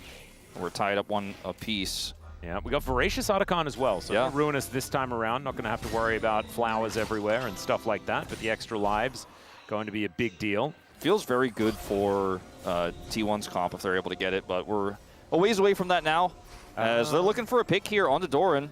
Yeah, Canyon should be able to stop that if he wants to, but not actually going to do so. Happy to take the tempo advantage here instead. Faker's coming down to actually catch this. If they see him, maybe they make a play here. Maybe Keen's Narbar. Yeah, it looks like Keen is instead just going to go for a bit of a reset as Canyon. Okay. I think Ona, he got the idea that Canyon was there because his Grump was gone. Pretty close to grabbing him with the Stride Breaker there. Yeah, close, but not quite able to do it. Close, but similar to Graves. Yes. Teleport now to the top lane in this lead that GENG has with the comp they have. It kind of just plays itself, so you don't really have to try to catch Faker. You don't really have to go for a play on the Doran. You don't have to take these risks into difficult to lock down champions. You can simply just continue to compile your lead, wait until Ezreal gets that second item, and then kind of go ham on these upcoming objective fights. You got the last Dragon essentially for free, so... Keen is continually just pushing Doran in over and over again. 30 CS the lead here for the Gnar, who's really crushing the side lane. And with the timing now in hand, he knows he could just set up his Mega here if anyone's there, and he has support as well to keep pushing this advantage and look for a Demolish proc. and look at both teams just watching, as that was a Gnar that went off. I don't know whether it actually connected onto Doran, as Chovy able to clear out these minions under the turret with the Justice Punch, but you can see Faker is able to really soften him up. I mean, sure, they're not making a play with this Mega, they're not looking for a dive, but they get the push and they get the prio for this objective, as well as they're wheeling down that turret. So sure, T1 don't end up losing anybody, they don't pull the trigger themselves, but GENG just continue to push these advantages. This is what they're so famous for, is getting everything with just a small advantage on the map. Faker trying to take out a turret here on the bottom side. Yeah, you can see actually trying to take out Chovy. Does tank up the turret for quite some time, as Chovy does at least eliminate the minion wave. But not going to be able to do that again on another wave. As it is going to be another objective as the Rift Herald does go down, and Canyon locking that one up gets them the feats of strength. Just a really good play from GENG to group up topside, knowing that, you know, this objective gets them feats of strength, is going to get them that turret eventually, and if T1 make a play to try to punish, you're already there to catch them and then take the objective. If they don't go, then you win anyways, and Chovy just holds bottom as long as he can. Oh, the Fury going to get caught out here as Canyon trying to go untargetable to keep himself alive, but it's getting so difficult. He flashes, he gets over the wall, but the Realm Warp from Faker is not actually going to get taken. The Fury goes the right direction and will survive. Fortunately, a bit of a whiff there for T1. Not quite able to lock him down. The Fury very mobile. Does have the ability to go untargetable, so a tricky target to catch there. And with not a ton of information about the jungle of GENG there, I think it was the right call to not take the Realm Warp there as Faker, but you miss out on that gold. You're 2,200 gold behind. Feats of strength are up, and they also have a Herald that they can use to get even more gold in this next play. It's been, in game 1, it was Chovy the only one who had the lead for GENG. Was trying to make some plays to save the game. Didn't always work out, was often caught. Now it's the Rise that has a lead over Galio, but it's Rise that's not fully able to take over the game just yet and isn't really given any opportunities to pressure sides. Yeah, we'll have that Seraphs pretty soon, and the Rise, of course, going to scale pretty well as we get later into the game. I do think that GENG do have a lot of tools that can deal with a shorter range mage, but this game has once again stagnated to the point where the gold advantage is only creeping above that 2,000 mark. GENG have not been able to find any extra sort of legroom in to try and extend this snowball. And T1 playing some good defensive League of Legends to make sure that they stay in it. That one Drake that they managed to take, definitely important here, as Gumayusi taking a bit of damage, but not too much. There's a real strong Herald angle here. As the Dragon spawns here for Canyon, he can just drop this down and try to get some damage done to that turret as they take the Drake. Safety's going to go up and do that right now. True Shot doesn't land, but for T1, it's hard to punish this take at the moment without Keria getting a big ult or catching Keen, which he will not do. Oh, perfect hop angle there for Keen to make sure that he doesn't have a back against the wall. And so Keria not able to find any joy. You can really feel it, though. I think even GENG understand that this Poppy is so important for T1. Every time Keria shows up, he's shown the utmost respect, and it is absolutely deserved. Chovy will complete his tier 2 boots, so he's got his feet on his feet. And there we go. Still not starting this Dragon yet, still not dropping the Herald. Like you said, super cautious about the Poppy and what it could mean for a fight suddenly getting warped because Faker has TP, and it's not really possible for Chovy to interrupt him with the prio that he has right now. If he showed up and Keeper's Verdict hits even one, it becomes an unfavorable position for GENG in that Dragon fight. I think that's where the Herald might come in, though, if they do decide to eventually drop it. You can feel the tension, like you said. Oh, yeah. I think, we need to see this Dragon actually started at some point. As Canyon does complete his second item, that might have been what they were sort of looking for here. As you can see, Owner on a back, he might also be able to just complete Black Cleaver here. But doesn't quite have the same amount of money. He's only 250 I don't think of Canyon, so it should be pretty close to getting there. Pickaxe picked up what he's going to get, at least for this one. But GENG just tracking Keria constantly here. Now starting up this Dragon, trying to block any entry. And, I mean, Owner can come in from a long ways away, but Guma is going to take some time to get down, and he's very late to show up to this objective. It looks like he's not going to show up at all. They're just going to simply give this one up. Yep. So that's going to be a second Drake going over to GENG, the first mountain of the game. And now they can just drop the Herald since they're all grouped, and they got the Dragon for free to maybe even get this turret. The charge alone won't do it, but they have a lot of members here. Yeah, and with Ruler able to take these pot shots, get that extra damage with his Sheen. That is going to be the outer turret in the mid lane going down. First turret for GENG as well to help extend that gold advantage ever further. Ooh. Second charge with the last Skerrick of health. As Faker going to get knocked up. He's in turret range there as well, as he wants to just take down the turret. There it goes. That's what he was looking for. That was scary. Oh, okay, over the wall goes Canyon, looking for a little bit of a biffo against Doran here, but Doran's able to get himself out. 2v2 is now set up here as well. They may, it looked like for a moment, they were going to look for a dive down that bottom side, as Faker is playing with his range advantage very flirtatiously here. Yeah, getting a little bit scared or worried, but the I think they turret might is still there. Dive this, to be honest. I mean, with Ezreal here, well, Keen does have a Mega Gnar on the way, but they decide instead of diving, they'll just take the free money. yeah, if they leave, then we'll just take the money, and now we have Autogon Prio, and no one's anywhere near. For T1, they have no vision whatsoever. They have no turret.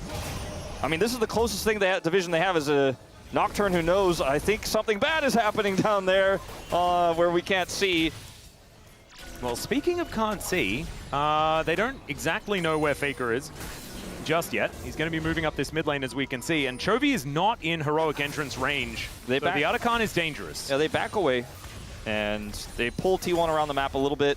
Faker leaves the top lane, and now Chovy's got some additional free push there, using the Autocan for some additional tempo. It's not like this Galio is going to be threatening this inner turret right now, but still will force someone to go up here and deal with it, and then they could potentially start up the Autocan again.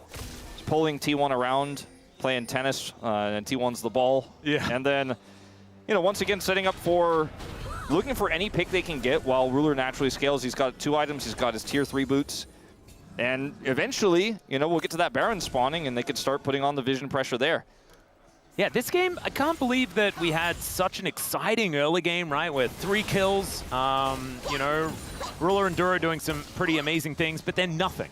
I think it's been 20 minutes of basically nothing, maybe 15 if we were to be more realistic. I think that it's a real sign that GENG respects what T1's comp can do and what this Poppy can do and how this lead can, because it is still, I mean, it's 3,000, that's nothing to shake a stick at, but it's still not an insurmountable lead. One big mistake, one overzealous Otacon attempt could put T1 right back into things. So they're just going to play a little bit slowly, play through the map like they're so famous for.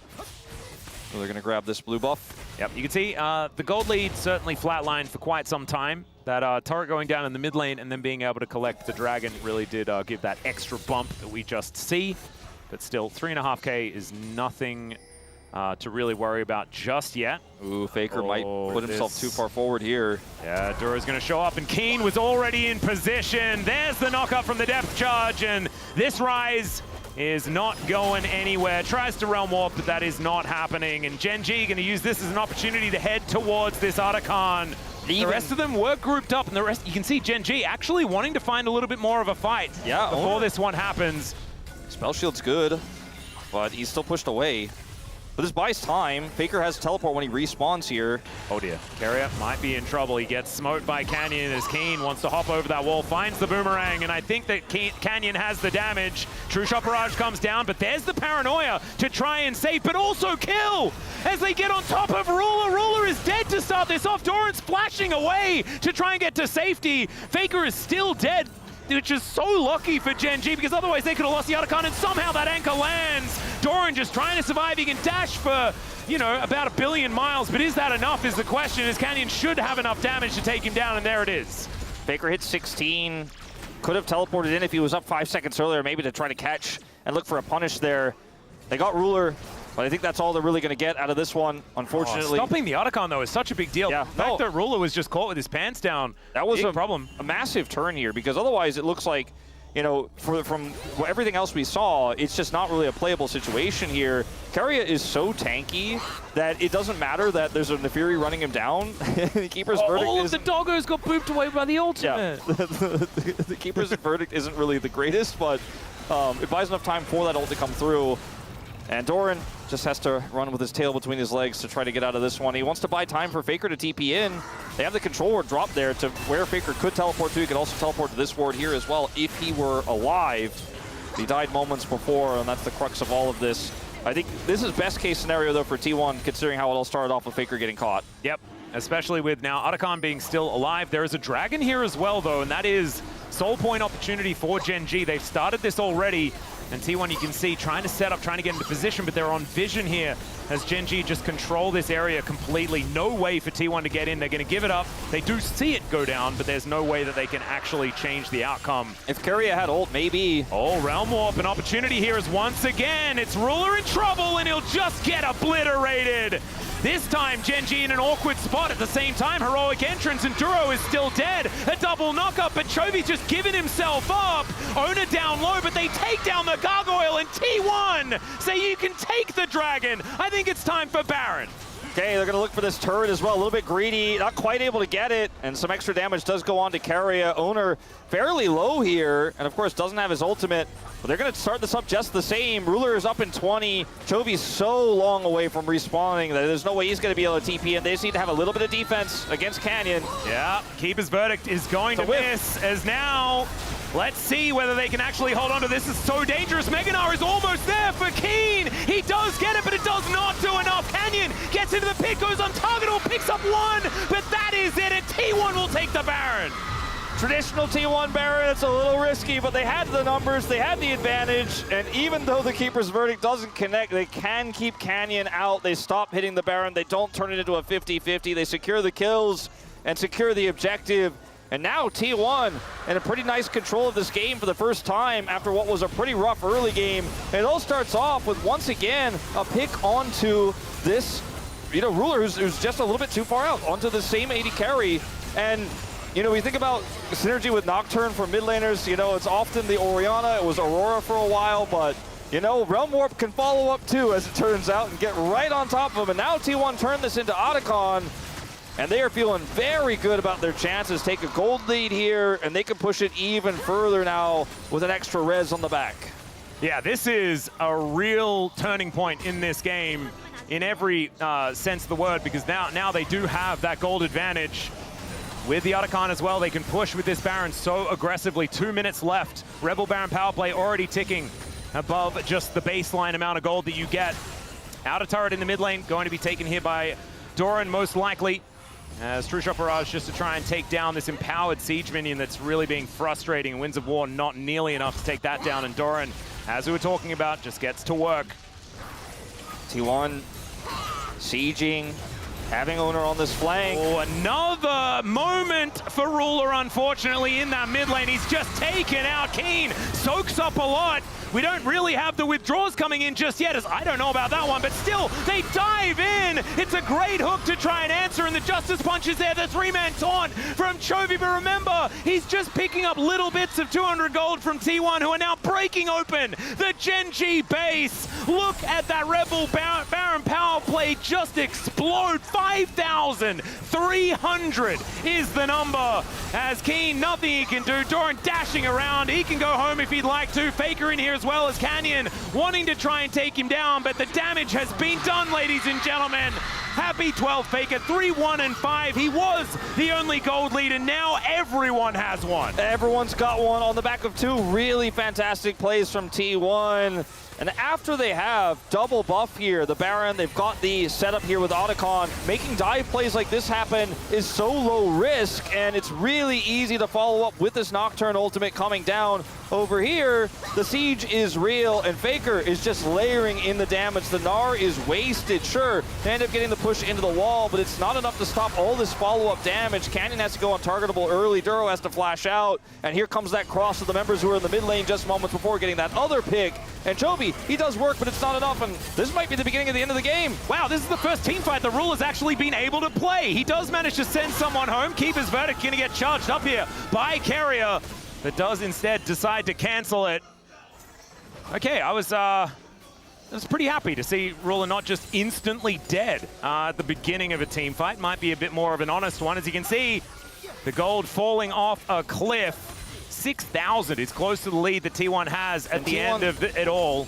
They don't have the top inhibitor, which would be fantastic for taking this dragon, but they still have, obviously, the push in that bottom lane, which is going to naturally give them a decent amount of prio heading into what will be a soul deny on this dragon. It's not going to be soul for them, but would be huge. As we'll go back to the beginning of this play. Ruler just shifts away.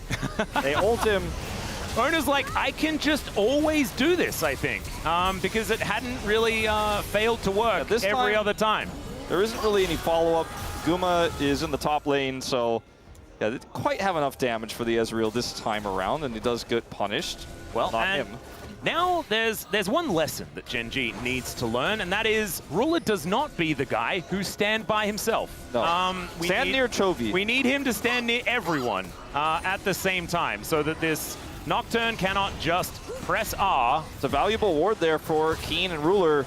Oh, Dredgeline going a little bit wide there as Carrier gets in another time, but this time Ruler's able to get out of the way of the public execution. Can he get the damage down? The taunt is fantastic, but Gumayusi gets on top of him. They take down the Nocturne first, so it's GENG finding the team fight. Keen gets in, wallops Gumayusi, who cannot get the DPS, and now he's the only man standing. GENG find an angle and fight back. What a beautiful fight from GENG, and it's Carrier who starts it off with the knock-up there. Then they look for the follow-up CC. Base in tatters here for GENG, but they pick up the soul off of this and will return home to defend this base. One Nexus turret down, but those respawn now. As watch how this starts off. Look at this play from Carrier. Looks initially beautiful, gets the knock-up, follow-up from the Nocturne, but he kites back, and this time he's with his team. This time he's got the taunt to back him up. It's a beautiful taunt from Chovy, and Guma tries to make the heroic play to burst him down, but he's unsuccessful. Keen does work as Ruler returns to the fight and helps clean up.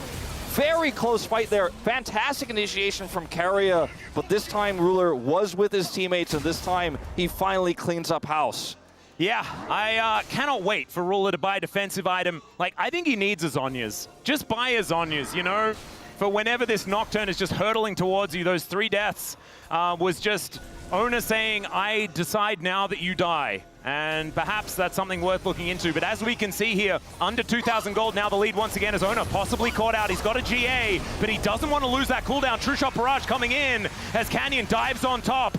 They used the Paranoia as well, but now Carrier looking for an angle. Chovy finds a taunt, but only onto one as Doran gets into that backline on top of Ruler. But now he's got friends, now he has backup, and even though Canyon falls down, the carries are left alive.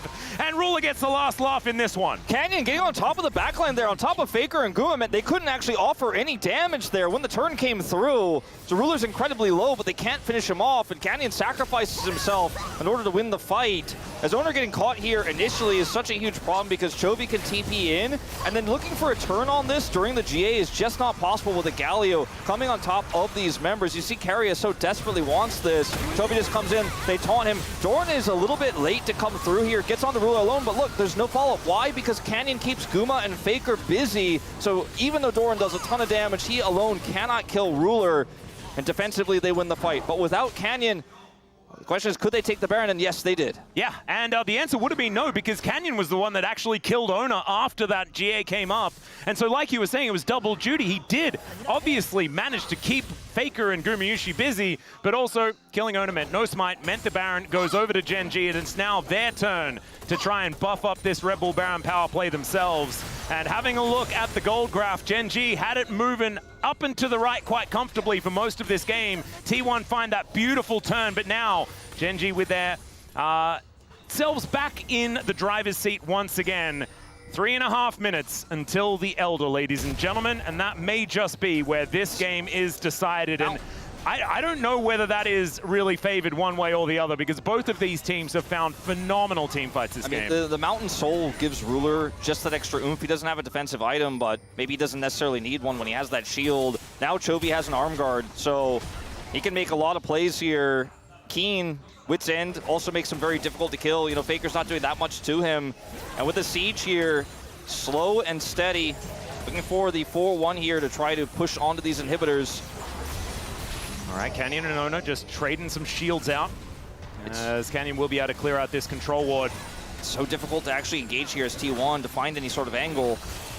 Faker just walking up, seeing whether he can put some pressure on. Just one cannon minion here buffed up by the Baron is starting to siege up, but it's fairly slow push here for GENG. Yeah.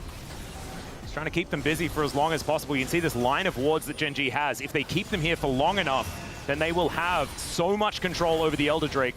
They're obviously looking pretty far forward here as the Fear Tether is going to line up onto Duro as underneath the turret they go. Doran is so incredibly low and still ticking down from that bleed, and that is going to be the turret falling. Keen now trying to get himself out of there. Look at that huge shield that he picks up with Hysterics. That's now on cooldown, and he's got the Mountain Soul as well, of course. Inhibitor goes down, just war of attrition here being won by GENG. They transition it immediately into this turret. Doran doesn't find the public execution, and True Shot Barrage is going to do so much work. Keen diving on in. I don't know about that one. Heroic Entrance, though, gets Chovy right on top, and they've tried to split up this fight, and Ruler is untouched in the backline. Faker goes golden, but is he going to survive for long enough? He flashes to get a kill onto a Nautilus, but that is not going to change the fates of T1 here.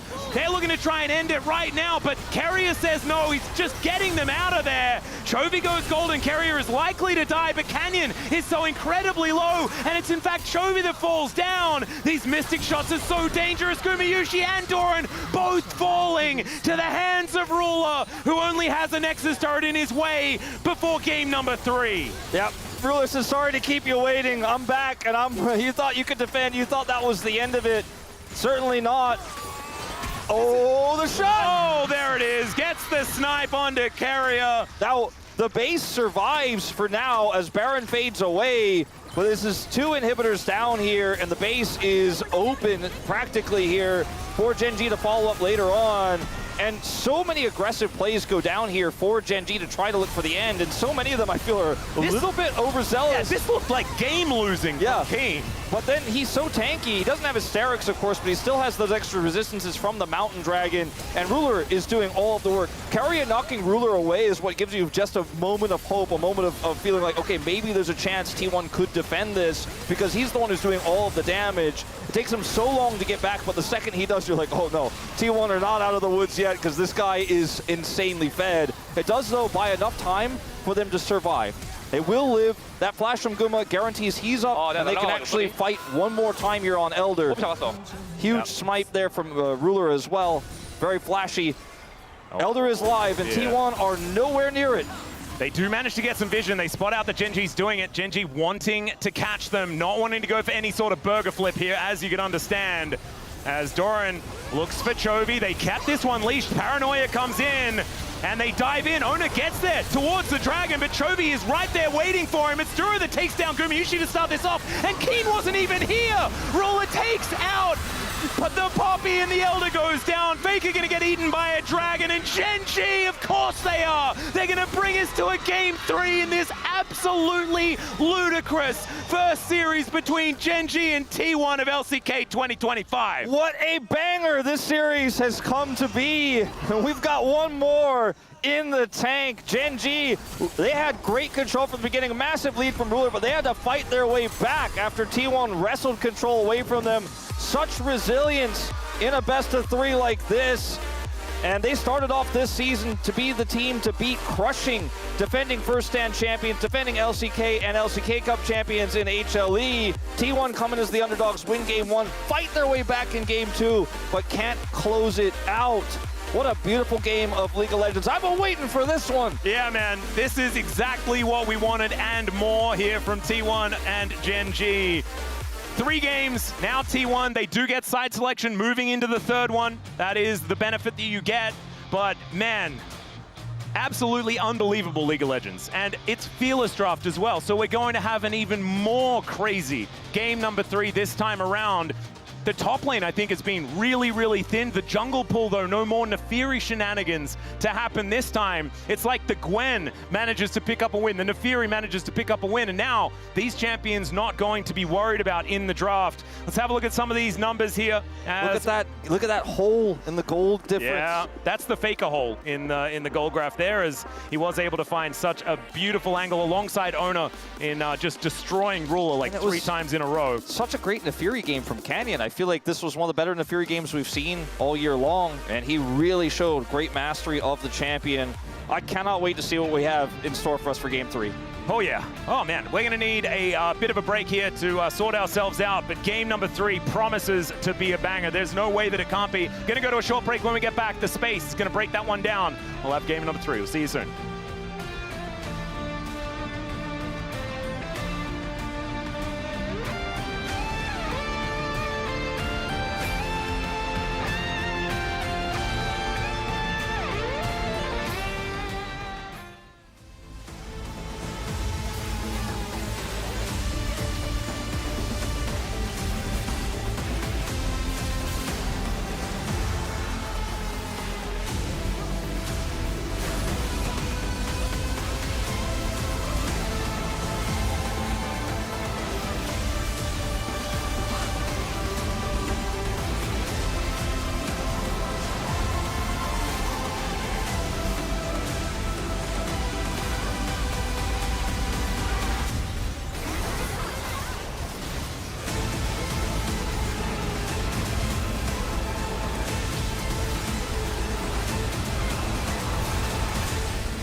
미안하다. 인터뷰. 좋았어요, 재혁이 형. 초반에 이들 비전만 빼면. 초반에 잘해놔. 소리. 이뭐 넌 뭐야 근데 민규야? 생각해보니까. 아, 근데 노선 여기 보였는데. 아 미안하다. 아이 그 내가 왜 알도가 있냐? 소리? 뭐 잡을 수 있음? 아이 못 잡아 너무 빨라. But we've got the blue flashy, and it's Yone instead. Oh, Well, the bait and this- switch. They can force GENG to ban it, since some of those other prio picks are gone. Yeah, I do think it's first pickable now, as Vi obviously a important one as well. Although, no, it was the counter into the Xin Zhao. I'm like, oh, maybe it's the Kazakhs angle. You know, last pick Kazakhs from Canyon, something absolutely crazy. We have seen crazier things, and literally that thing that you just mentioned before. And, Yeah, that was in fives. one of the T1 GENG finals. Yeah. Where was that? Was that the Konglung final? I think. Yeah, it I was. think it was. I think so. Had so Couple many years ago. fantastic finals between these two teams, but Ash is going to get removed here first. Again, kind of saying you're going to ban Varus on red side. Yeah, We're this is gonna the Varus please or Yeah. the Callista please. see what that final ban does end up being. Jace removed once again, so no Jace in this series. I mean, And it has to be Varus. It has to be Varus. Varus is just so strong in lane, so strong in terms of setup on objectives, and Guma is one of the best Varus players to ever touch the keyboard and mouse, is renowned for this pick, and it will be taken away from him. Sejuani is now up and available, something that Owner has been very, very good at. Not exactly making everyone super excited or anything, but Sejuani has been very powerful. I think it's a solid pick here. Yeah, picks like the Jack's still available. True. Very flexible. There it is. So this is definitely a lot of value to come over to T1. Of course, you mentioned the Jax, but Camille is up. Like, there are plenty of things that you can synergize really, really well with the Sejuani. Aatrox still up and available as well, something Yeah. that Keen and Doran have been great at in the past. I think that could be where Keen goes blind here. Ooh, could be an opportunity. Canyon also wondering what he wants to take into the Sejuani. See whether it is something a little bit more aggressive, perhaps. Maybe it's a Trundle angle. No, it's probably not a Trundle angle. That Victor is the denied. Victor. Okay, Wow. yeah. Okay. Oh man, are we going to get Victor Oriana in our Fearless Game 3? It certainly could be. Especially what comes with this. Like, I wouldn't be surprised if Canyon just throws a curveball and locks Elise in, you know, and just says, look, I'm very good at this pick. I'm confident on it. I can outplay the Sejuani with this. Doesn't he have a Lee Sin look in his eye? He does kind of have that look in his eye. He has that little gleam. a glint. There is a glint. You're absolutely right. And it's going to be This is Lilia. Lilia with It was the Victor. Lilia glint. And that is not the 2v2 that I was sort of banking on. Certainly two champions that are very, very strong, but we're going to need a whole lot of AD to come in from the rest of the map. It's here a lot on of, GENG. it's two squishy AP targets as well that aren't going to do very well if they get caught by a Glacial Prison. See what the answer is going to be. Jack's stocks are pretty high here, I would but say so. Aatrox also incredibly strong in this situation against these squishy targets. Caitlyn! Nerfed Caitlyn. Guma pulling it out. I mean, when it's Guma, I think that maybe it just brings Caitlyn down to real life. This guy is so incredibly good at this champion. I mean, when you have Sejuani for your front line and, you know, you have these two squishy targets who aren't great at getting on top of a Caitlyn, you feel really comfortable with what she's going to do in team fights once she gets out of the trough, but there's almost nothing that can stop you in the 2v2 that's left available in this game. So might have to see something a little bit creative from Ruler. He's not known necessarily for that creativity. Now, the Jax feels obvious with the Sejuani locked in. There's no Gnar in this game. Is Keen bold enough to play GP? It would be a lot of AD damage that they so desperately need. Oh, Cassante comes in instead. That makes me feel less excited. I think the GP was a masterstroke there, Wolf. I think that would have been very, very cool. There's already a lot of circles that we can see that have been put together, but instead, Cassante, I mean, it's Keen Sante, right? Like, this is definitely something he's been very, very good at. He can absorb a lot of pressure, but still. Also do a lot of consider, damage. like, they don't really have any tanky members so far without him, and there's no front line. And if Ruler, or rather, if Duro plays a really tanky support, then he's playing one of those supports that's going to get crushed by Caitlyn in lane. So I think trying to opt for having some sort of backbone of your composition does make a lot of sense, and you can stave off the pressure of this Caitlyn with this a little bit better. And the Jax as well as Jinx will be the ban here. Yeah. Ruler's super famed for this pick. Yep. Not going to be able to match the range as the Pike ban is interesting. Like, why not ban Lux? Because I imagine that's what he kind of wants to play here. Well, you know, they will have counter pick for Duro, regardless of what it's going to be, but again, I mean, nothing really stops these Caitlyn lanes that's left available right now. You're going to have to try to punish her out of lane, I think, more than winning the 2v2. And the crazy thing is, I kind of feel like GENG probably want to just lock Karma or something like that. Something that can go toe-to-toe in lane. That's what I'm feeling like. But, you know, do you want to go, what do you play Karma with is the question. Like, Karma Zeri doesn't sound too thrilling, but I do think you need some sort of really consistent late game hyper carry like a Zeri if you're going to compete with this T1 lineup, with the AP lineup that you have already. Like, you really need something that's going to do that consistent damage. I think Jinx would have been perfect. Obviously banned away. Really looking a little quizzical. Oh, Twitch. It's Twitch. It's a Twitch angle. As it's a Xayah. Never mind, it's a Xayah angle. That's not the angle that makes me feel the most thrilled, if I'm honest with you. I think it's going to struggle in the early laning phase. It's safe, but it's just very low range in general. Yeah, it's the range problem that is going to be there. Of course, with Jax and Sejuani already represented, having Featherstorm is going to be pretty important here for Ruler to try and keep him alive. I wonder what Faker will end up playing here. Oh, Brad. Bard coming through, feels good here. And, I mean, this lineup, again, for GENG is very low range. So, really easy to set up combos with the Sejuani ultimate. You can use the Tempered Fate to fish for Featherstorms as well, if Ruler is ever out of position. And I would hazard to say that at some points in the last game, he was somewhat out of position. You might get your Orianna Dream here. I mean, Jax could be a ball carrier. Yeah, actually feels pretty good. It's quite decent into Victor.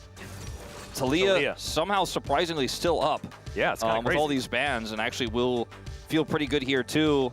And when you have the Xayah on the other side, champions like Talia feel so good because you can bait out the ultimate, and once it's gone, you just know that Xayah can't play the game. She can't get to the target she needs to hit. It is Ruler. He is very, very good at this champion.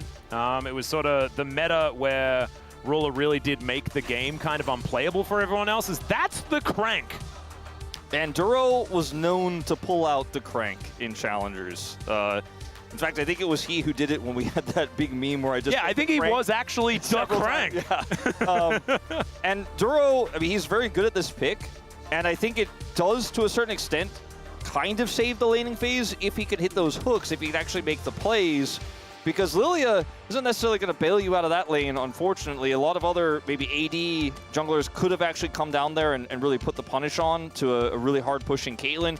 You can lane swap once, so you can get out of that tempo for just a moment, but eventually Guma will match you. And if Doran has the advantage, which he should, going to often actually be the first ones to swap and deny you there as well. So there's a lot of ways that I feel like this early game goes incredibly well for T1. It's a T1 Guma Caitlyn draft. It's the Guma fans' dream, right? It's exactly what you want to see. I think there's a lot of agency in GENG's draft, and they have a ton of damage. It's just not safe damage. You know, it's the damage that Lilia can set up. The burn from Lilia and Victor will tear through anything, but they have to live long enough to do it. And with the Xayah being so low, she can clean up if she can live long enough to do so, and that damage does come through. It's a lot of ifs, but I think it played perfectly. There's a really high ceiling with what GENG put together. Not to mention, the crank always means that if you get a pick, you can kill someone. That is just what happens. Picking off the Sejuani and Jax going to be a problem, but elsewise, they have so many options. As GENG, I think a risky draft, but one that they can make work. Let's jump into the Rift for Game 3.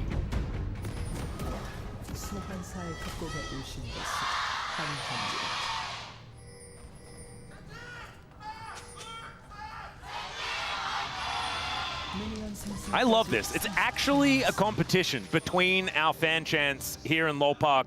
T1, I think, still louder, but GENG is starting to catch up, right? It's like we're not just T1 and the rest when it comes to the fandoms here in the LCK. Absolutely. As the Tiger Nation starting to come alive. It's crazy. I remember in 2021, you know, I felt like we were talking about how the GENG brand hadn't taken off yet. Yep. It didn't have the same oomph to it that the Samsung legacy had. It wasn't quite there yet. But after GENG won a lot of LCKs, a lot of titles, I think the fan base kind of exploded and grew. And I think even though it was quite popular still in 2021, where it is in 2025, 2021 Wolf couldn't have imagined like how big this team would have gotten and how successful and consistently successful it's been across multiple rosters. Really only matched by the team they play against on this very stage right now in T1. I think HLE as well, getting a lot of fans after their LCK run as well as the first stand. So certainly starting to set ourselves up with a lot of pretty established orgs here in the LCK. It's great to see. Strovie and Faker fighting one another. Faker with some pretty good close range rocks there, as we can see. Victor really wanted to have Death Ray available as, a trade of skill shots. Duro missing, unfortunately, there, as I think you can miss a couple of Peacemakers and be okay with it. You miss a hook, you lose a third of your mana, and it's a long time before you can do anything ever again. When you miss the Q at level 1, you're just a pillow to punch, you know? Yep. You actually are just a health bar that goes down if you stand near anybody after that. Has an opportunity to go for one over the wall here now, but it's too risky and isn't going to opt for it. So you miss that one, and then Caitlyn crashes the wave. And that is the Caitlyn lane. And that's why Blitzcrank can counter Caitlyn if the hook hits. And that's why, I mean, not counter, but at least give you something back. But when you miss, it's still Caitlyn doing what Caitlyn does. And Keen able to walk out of the way of this Counter-Strike. We'd have to keep our eyes on this top lane. I've always really liked watching Doran play the Jax. I feel like he is one of our better team-fighting Jaxes, even though, you know, Keen has sort of made his name as the side lane Jax monster. Doran really just understands how to weave in and out with his Counter-Strikes to get as much value as possible. And have a looking here towards the bottom side of the map. Ruler actually, after that wave crashed in, only missed one in comparison to what Gumushi was able to pick up. That is not bad at all. Yeah, the worst it could be for sure. Doesn't Duro kind of look like a bad guy from Xenoblade? Yeah, a little bit. He does have some serious turn your chin down, glasses go white kind of anime villain energy. You know what I'm talking about? Yeah, he is good at that. And then the Blitzcrank skin is what I was talking about. But Duro, like you were saying, like just himself certainly has a bit of that in. Oh yeah, I see what you're saying about the skin though. But yeah. I swear I fought one of those. I feel like playing last night. Duro, if he has those anime glasses on, there's a lot of screens behind him. You know what I mean? On the wall. Yep. All right, Peacemaker coming on down. And T1, once again, I mean, this is going to be the first plate. This is just exactly what Caitlyn and Bard are supposed to do together. Yeah, and even though they can't break and then topple Duro, they certainly can push him in. Yeah. As it turns out, Duro's aggro range just isn't that large, and you can just kind of walk around and everything's fine. Hook is going to connect! And the Blade Caller comes on through. Gumushi staying alive. The flash comes out, but he's in the alcove, and then he's dead. Carrier trying to play Gatekeeper, and Ona's moved on over as well. Duro going to be able to get the knock up there, and it's going to be a 1-for-1 trade, but I think GENG are okay with how this one has eventuated. Gives him the good old thumbs up, and finally does take down the Xayah. Yeah, so that's the hook you're looking for. That's the one. All it takes is one. You get that angle, you do the damage, you end up getting the kill. I think Carrier and Guma felt pretty comfortable because Owner was in the area that they could actually commit to this. You can see where he is on the minimap right now as Carrier wraps around, but Guma just barely caught by the edge of this. It's a nice angle on the hook from Duro, and Guma just instantly deleted. Sure, he lives longer here, flashes, plays it well to try to buy time for Owner's rotation over, but he still ultimately dies. Because Owner rotates over, though, it is a trade, and Rua doesn't build a bigger lead than he could have otherwise done if Owner wasn't here. Yep. Canyon going to be able to have some extra information with the fact that Ono did have to head down towards this bottom side, but it looked like there wasn't a lot on the map to be capitalized on, outside of the fact that Canyon was then able to get himself a couple of camps in the lead. Yeah, small advantage for him due to the fact that there's a small creep advantage, but still an advantage to Owner because he picked up the kill in terms of the gold between these two. And still fairly sizable CS advantage there in the bottom lane. And you see Guma is heading up topside now where Ruler and Duro have swapped themselves. Grubs spawning in 15 seconds here. And this is where the first fight will inevitably erupt. In terms of advantages and level 6s, nothing really to write home about right now. Yeah, bowling ball, spotting Owner there. Doran doesn't have his ult just yet. Oh, he's not here. Is in a really uncomfortable spot, but the rest of the team are going to move on over. There's the flash in, gets the knock up and then the hook, but Ruler unable to quite find it here as Owner goes out with a magical journey. Weaver's Wall just to try and save Carrier, and T1 will be able to reform the Phalanx. Wild flash there from Carrier going in. Doesn't get anything for it, as we are just going to reset here a little bit. Double stun is pretty big. Yeah, you can see Owner here as well under a little bit of fire as Gumushi fighting Ruler. Guma wanting to get a few of these autos, but Ruler gets into the fog of war. Duro is in so much trouble. Knockup does come in as Canyon. There's a lot of bad guys here. Ruler trying to offer the damage back. Owner is in trouble, but he's calculated it, and he will survive. A disaster for GENG around the grubs. Yeah, it looked so good for them to start it off, but this comp is so squishy. And Canyon, no real way out of there. Tries to get over the wall and head his way out, but just is caught after Guma chases him down. Faker picks up that kill, and Damn. Ruler is still Xayah into Caitlyn, as it turns out. He was playing that one very, very well, though. I was a little bit worried for him, 1 versus 2, but did have the turret, of course.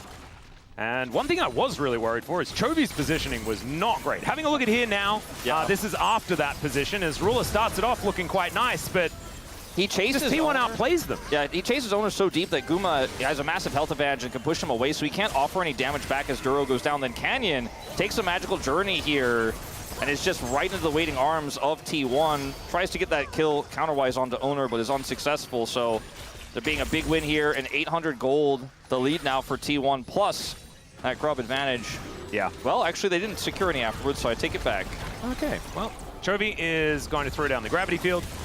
And Faker going to get caught up by that. And the hook comes in once again. 2 turret shots onto Carrier. Chaos Storm means that Drew actually picks it up with the last tick of Ignite.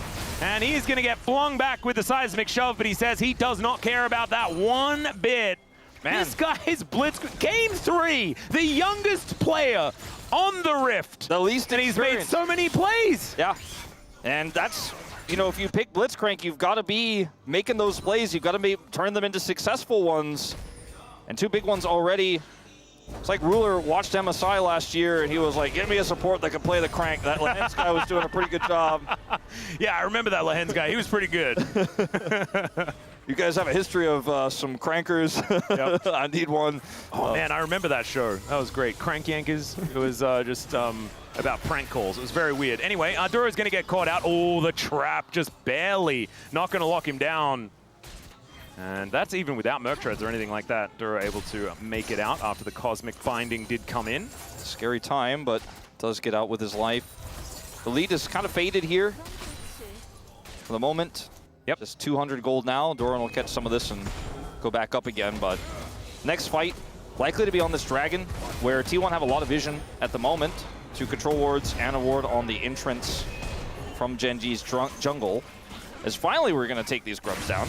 Yeah, there's going to be Ona taking the last one. And yeah, it was a bit delayed, but in the end it is a bit of a trade here, so no one getting any advantage. T1 does have the Feats of Warfare, because the first 3 kills, of course, going over to them in that phenomenal skirmish. As Duro wanting to look for a hook there, but Carrier just takes a magical journey. He's going to be okay. Possible crank angle, as he just Hex flashes his way over. And I think one of the biggest benefits here of the fact that Duro's been playing super aggressively, the early game went okay, is the fact that Ruler can actually exist in the lane. Yes. Because it could have been way worse. Absolutely.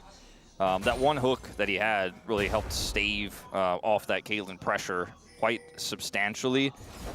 Keen here is Cassante. Yeah. So I'm not sure if this will be successful. I think he has the all-out as well, and he's going to use it. Brings Doran underneath the turret, and there's the Glacial Prison. It was all a bait, ladies and gentlemen. And Doran even grabs himself the kill. Teleport here from Chovy just to try and make sure that they can get some of this experience and deny the extra plate. That's the Doran angle. Not sure if misplay or the biggest bait of all time.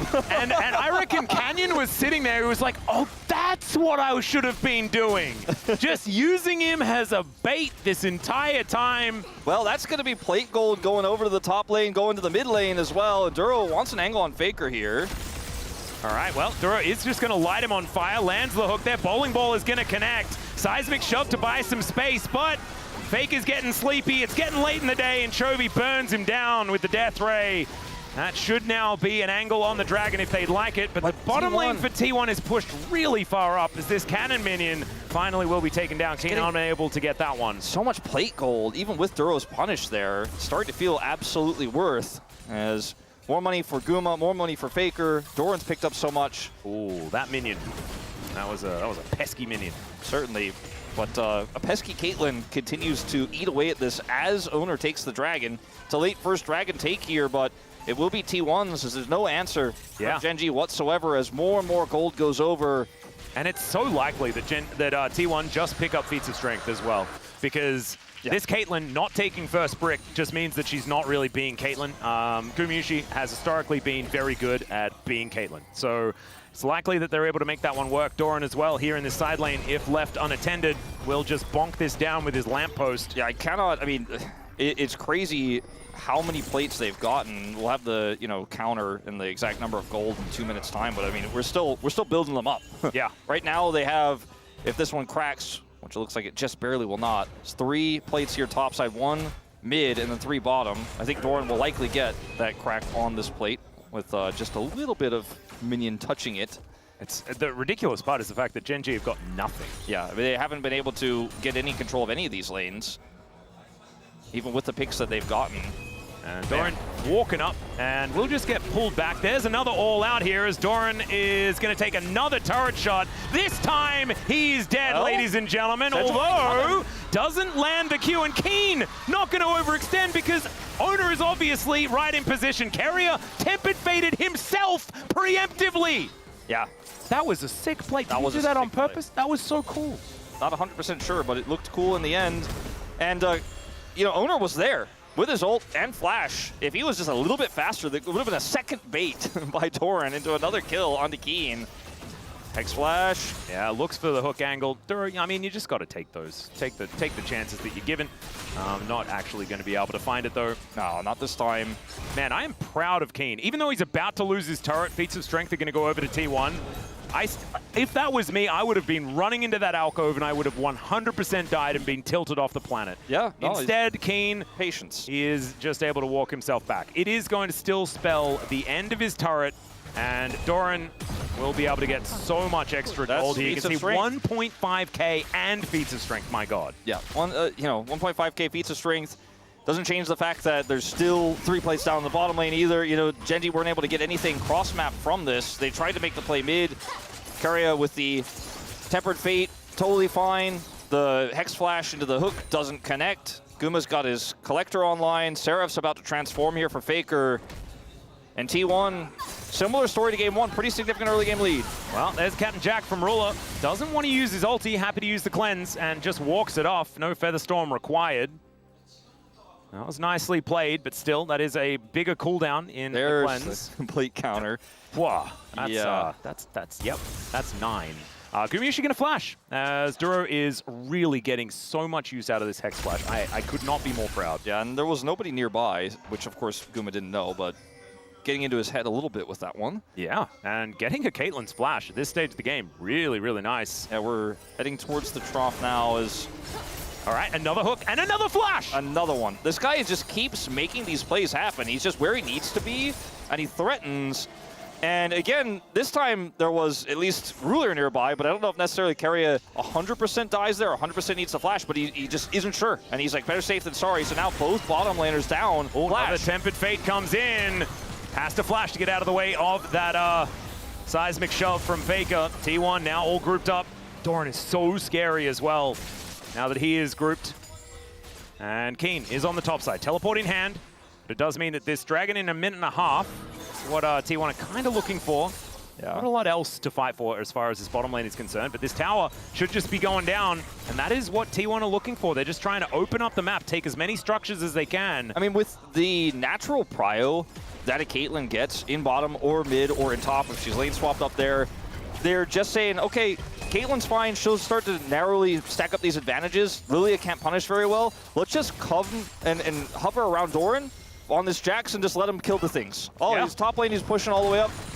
Owner shadows, lets him kill the things. Bottom lane, they group, he kills the thing. Like, he's most of this gold lead, really, just from killing all these plates, killing these turrets. 1.5k the advantage over Keen. I mean, he was a slightly ahead Jax, and now he's giga-fed. Yeah, this is a very ahead Jax. But mainly just from playing the lane better, having a jungler that was ready to help him out as well. Him and Owner have actually played this one extremely well. And now the Rift Herald just going down slowly but surely here. Canyon in position to try and contest. Seismic shove going wide. And that gives Canyon an opportunity to go in. Information advantage here for GENG, as it is going to be Ona with the smite. An early one there, unfortunately, for Canyon, as Ona has to flash to get out of the way. Keen tanks up the seismic shove nicely, and he is not going to be able to re-engage as they get some information. But out they go. Carrier looks for the Tempered Fate, does lock down Keen. Oh, Doran actually the first one to fall in the fight. Keen eventually falls down as they trade top laners, but Ona is going to be safe.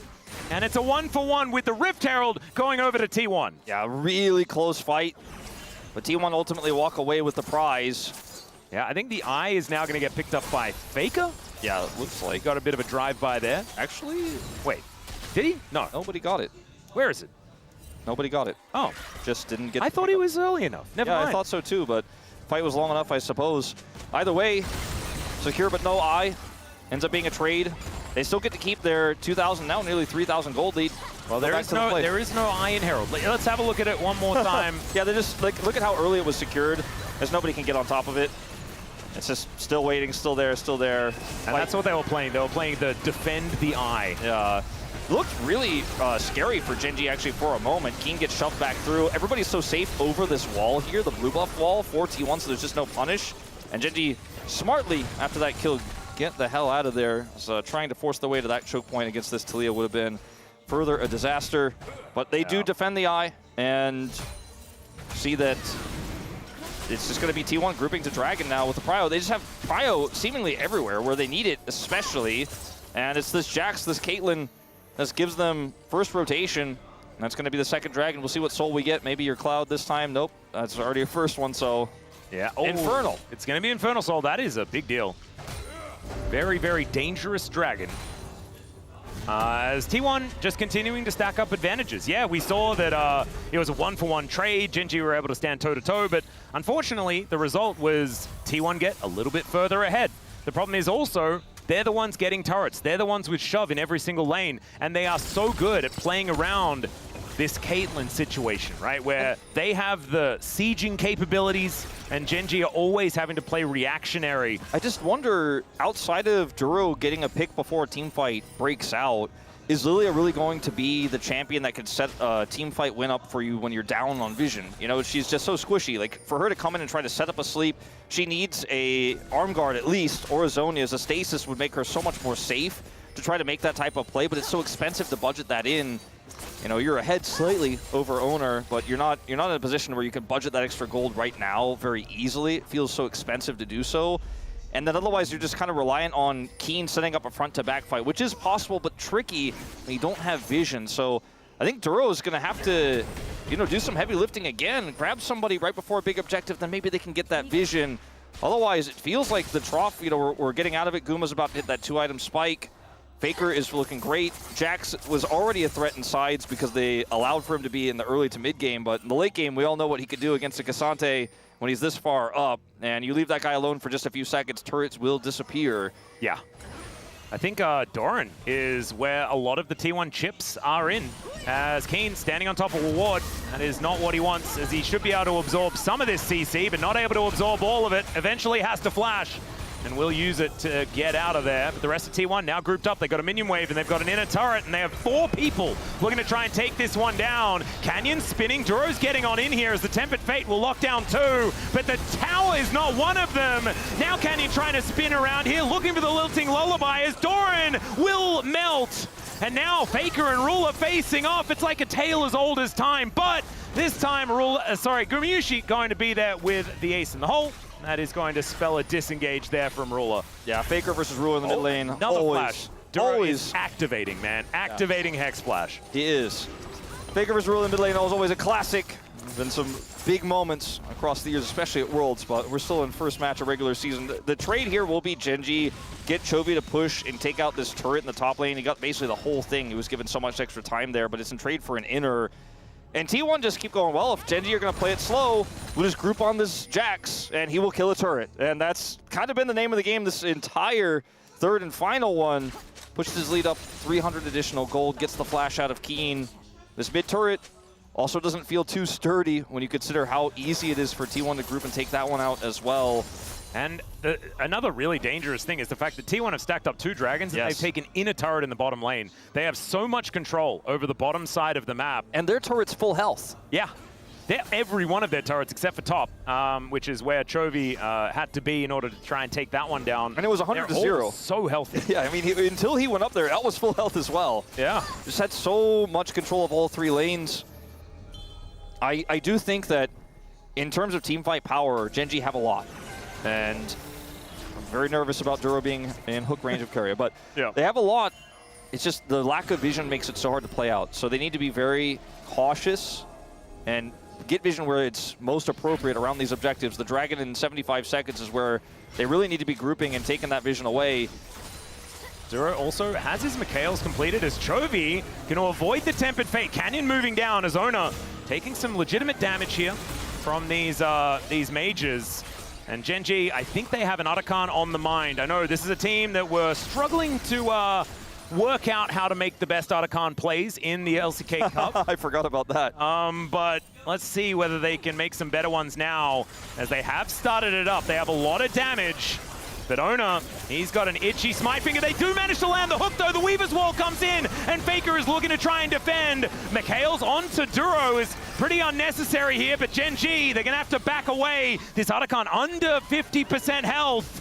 I think T1 will just let it reset, though. There's no way to try to take this one away. It's just going to leash back to full health. And, you know, with all the damage done, GENG likely to give this up and back away. Do have that ward there, but it's on the other side of the Otacon wall. Yeah, Doran sneaking around here as well. I think, you know, for T1, you're very happy with this result because now you get the faster push to mid. You just take out this final turret, although they're a little bit shy on committing. Luckily for GENG, Keen had full health and was able to rotate down, and now the Dragon is available. Yeah. And this is the real difficulty, right? Because GENG cannot give up soul point. But because T1 committed to that mid play, didn't go for vision instead, didn't get the turret, GENG actually get a little bit of vision here. They have Prio on this Dragon, so this is where their team fighting can actually start to work, in theory. Yeah. Ooh, bowling ball. Barely going to miss on a Faker, but does land on a Gumyushi there, as we can see. I think this should wanting to get in position. They're going to look for a fight. They're looking for Chovy, but Keen lands the Q. There's the hook, the 1-2-3 punch onto Faker, and it's Ruler that takes him down. The Chaos Storm now doing work as Chovy. He got out of there with a flash, but now he's getting back in. And Doran just trying to play this one defensively. GENG finally winning a fight and getting an objective. Really important fight here for GENG, and they finally got to take it on their terms. Oh, nice little Glacial Prison there from Ona, but unfortunately not a lot of follow-up. Yeah, it's pretty tanky. Cassante, they're going to turn this into a turret as well. Keria nearly caught by that hook from Duro, but we'll get out. Didn't have the flash. But yeah, this fight is really about GENG having control and having the setup. You can see how far away Guma is. He has the push in mid, but they can clear it so fast. It's a Victor who's got his upgrade on his E. So yes, Chovy is the target here, but they end up getting the Dragon and they can just rotate over. Duro is in perfect position to grab a hook here, pushes Faker in, they grab him, and then T1 are just forced to retreat. They do get away, but it's going to cost them their turret as well as the Dragon. Yeah, the lilting lullaby there from Canyon, the flash Q to make sure that Gumyushi could not keep free hitting, had to play full defense mode. So important. Just keeping him out of the fight is really important when he's such a significant part of the damage here for T1. And 3 items on the way for both of these 80 carries, both of them scaling so well into the later stages of the game as far as DPS, but Ruler will not have the same range that Gumyushi does have. Chovy did finish Rod of Ages, but also naturally had a whole level lead on Faker, so finds himself 2 levels ahead of his opposition, finds himself 500 gold ahead on top of that, and is able to budget that extra arm guard into his build, can turn that into his Zonias later for additional safety. Make no mistake, there's an insane amount of damage packed into these 3 champions, the Lilia, the Victor, and the Xayah, especially if T1 end up going close to them and are unable to secure kills, or if they look for a pick, fail to get it, and then walk in. Oh, hook gonna connect. It's not exactly your favorite hook target there in the Jax, and that is why Duro immediately says, ooh, no, thank you. I will not take that one. Didn't have to invest too much, though.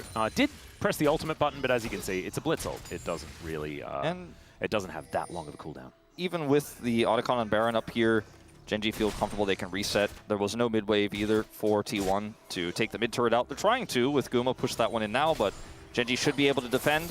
The topside vision here for T1 is It's absurd. pretty crazy, and they're not utilizing it to start an objective just yet, although, as I say, if Faker goes in. Yeah, there's a brilliant Tempered Fate there on to Chovy. And Owner has engaged, but I don't know whether they really want this because Keen looking for an angle. Doran is teleported in, but he might get Sleepy pushed back towards the Baron Pit. There's the all-out from Keen. Wanted to get him over the wall, but now he's 1v2, and the other 4 are looking for the rest of T1. Doran, likely the first one to go down, but Keen is getting lower and lower, and it's Gumayushi there to defend his top laner. Chovy, I don't know about that one, really wanted to kill his ex-top lane player, but no one is dead. Yeah, but this is the time where T1 have to reset, and GENG are going to look to try to take the Baron. Back from Owner, I think. Oh, no, wait, he hasn't fully channeled, but he is backing. He has no vision, so waits for this. Could attempt to steal, as they don't know that he's there. He has that control ward, too. Yeah, Weaver's all going to come in. Yeah, Carrier is the one that checks. As Ruler, Featherstorm is going to break that one. He looks for Faker, but he doesn't get it. The Seismic Shot going to connect, but Faker is still going to be dead. There goes the Talia to start this one off. Duro finds the hook onto Owner. That's going to force the flash, and now Chovy comes in with the follow-up damage, and one after the other, the T1 players are falling. Ruler gets in there with those feathers, and the Baron should be next on the menu. That might have been the game-winning moment there for GENG. It's not over yet, but grabbing Baron and Otacon off of this is going to be huge. It's going to take a while to take this Baron down, and some of these T1 members will respawn, but trying to gather up and fight just doesn't seem realistic. Owner doesn't finish his back. He decides, I'm going to stay here. We have to try to stop this. We have to stop the Baron. Otherwise, this game will surely be lost if they take both objectives. They feel priced into the play. This is moments, of course, before where Canyon's able to actually buffer this. The Tempered Fate catches him here, but there's no follow-up. And then Owner gets pulled back in, and this is never going to be an ideal fight here for T1. I love this teleport from Keen because it keeps T1 kind of trapped here. Then they end up getting fragmented and split by this Cassante. Doran takes a ton of damage, and Chovy is able to get control of the center of the fight here with his ultimate coming down as he chases T1 away. From here on out, things get really awkward for T1 because Owner's alive. He knows they're likely doing Baron. Carrier has to come over here and check. Faker ults in. They're so desperate to stop this objective, but they're just not grouped up. And even though Rua doesn't have the greatest callback here on his feathers, Faker is in no man's land. He is dead. Owner is zoned away, and GENG likely to get both objectives off of this. And that might be enough to really push them over the edge and win this game. They're taking the Otacon as we speak. T1 are. Yeah, T1 have actually got on top of this. The Drake was picked up by GENG, but GENG also get into position to try and fight for the Otacon. Remember, this is not voracious. You don't just get the withdrawals as the Tempered Fate goes wide. So does the Glacial Prison. Chovy still, Canyon not able to get the smite. And he also has to flash out of the way. So T1, they're the ones that get the buff, but unfortunately they don't get the extra flowers that are scattered all over the floor. I really want to see how T1 was able to just get onto that Otacon. We'll have to wait and see. We were in a replay when it happened, but the smite was a little early there, and Owner secures it. So is it going to be the biggest? As you can see, GENG are the ones who have all the blood petal stacks here. The secure of the objective not as important with this one as it is with the Voracious, but still.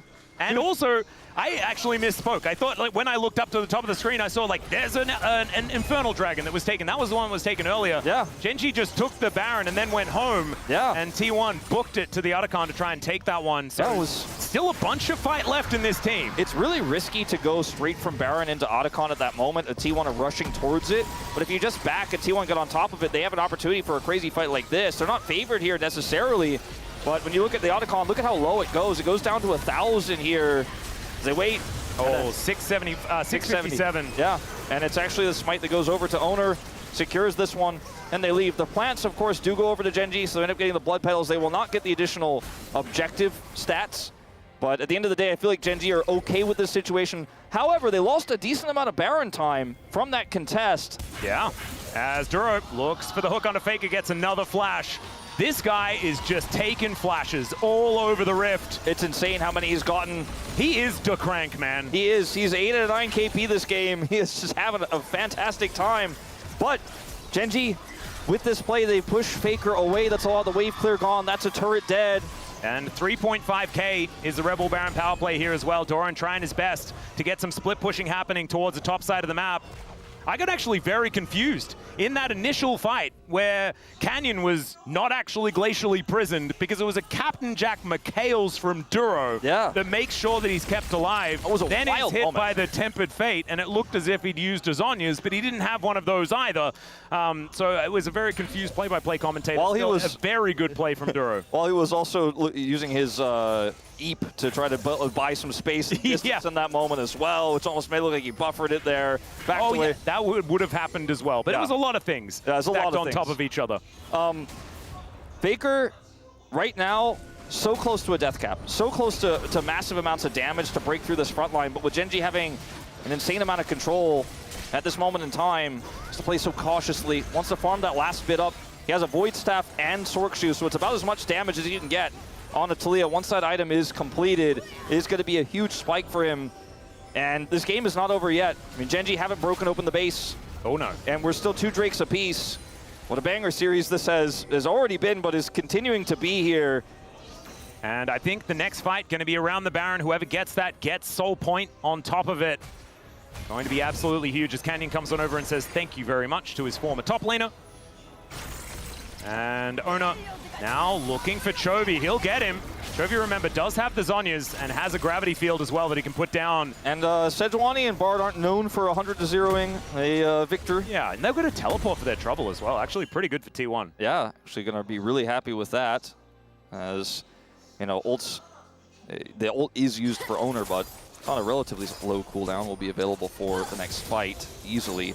Oh, yeah. And I think it's really huge for T1 that they were able to get so many of those turrets early. If they weren't able to do so, it'd feel so oppressive. It'd feel like they didn't have that many angles. Sure, they'd love to have some of the standing gold if they were up, but gold is still relatively even. At 32 minutes in, 3,000 gold means way less than it does at 15 minutes in. And again, Faker's looking for that final spike here. Death cap completed, level 16. He's been 2 levels down on Chovy, but he is going to do massive damage if he can just shove. Maybe that's set up by Keria. GENG in complete control right now, but all it's going to take is one clutch play, one big fight here for T1, and they could win the upset here. Oh, yeah. It is 90 seconds until that dragon spawns, and GENG are stacking up that adaptive damage. 30 seconds until the Baron as well. Right now you can see there is a smattering of wards of the red variety there on the north of the map. Not a whole lot focused around the Dragon, but the Baron really is going to be the big prize. Ona taking the blue buff on vision here as well. It's not possible really for T1 to get that deep vision cleared at this moment in time. Getting the blue buff is all they can hope for. And maybe if Faker's given some time to push out that top wave, you could try to wrap around, set up a Weaver's Wall, but if GENG play this slow and safe, it's so hard to punish them right now. Yeah. So now, 2 seconds, Baron going to be up. Keen has access to a blast cone here, going to activate it, gets himself towards the Baron pit. Now, Ruler is waiting for an item. It looks like Infinity Edge is extraordinarily close. 4 items now done. There it is. Yeah, it's done.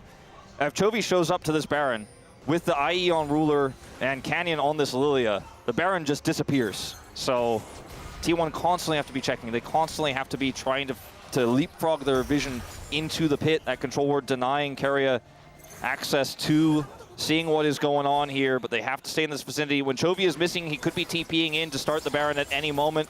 He is missing now. Might buy a Void Staff before he shows up. I do really love this from GENG, though. They're using Cassante to clear wards.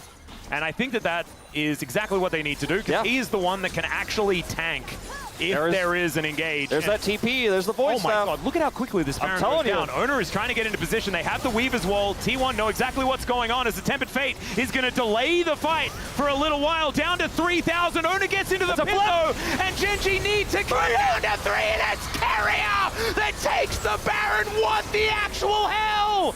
But GENG is still looking to win the fight. Keen finds the knockback, and Ruler is starting to layer these kills. But it's Gumushi trying to kite, and he gets death rayed by Chovy. Ruler left alive, but so is the Goad, and Keen, he cannot kill him, and he'll let him slink off into the fog of war. The teleport to get Faker out as he denies the Baron, but he won't be able to deny the Dragon. Yeah, he'll have some Baron-empowered minions to help slow this siege here. Ruler just has this one cannon minion, but look at how quickly he can take out this turret. Once it's gone, he should be able to then take out the inhibitor. Faker going to get some health back and maybe come over here and try to contest, but I just don't think it's worth it. Too risky to win the 1v1 against a 4-item Xayah. Down it goes.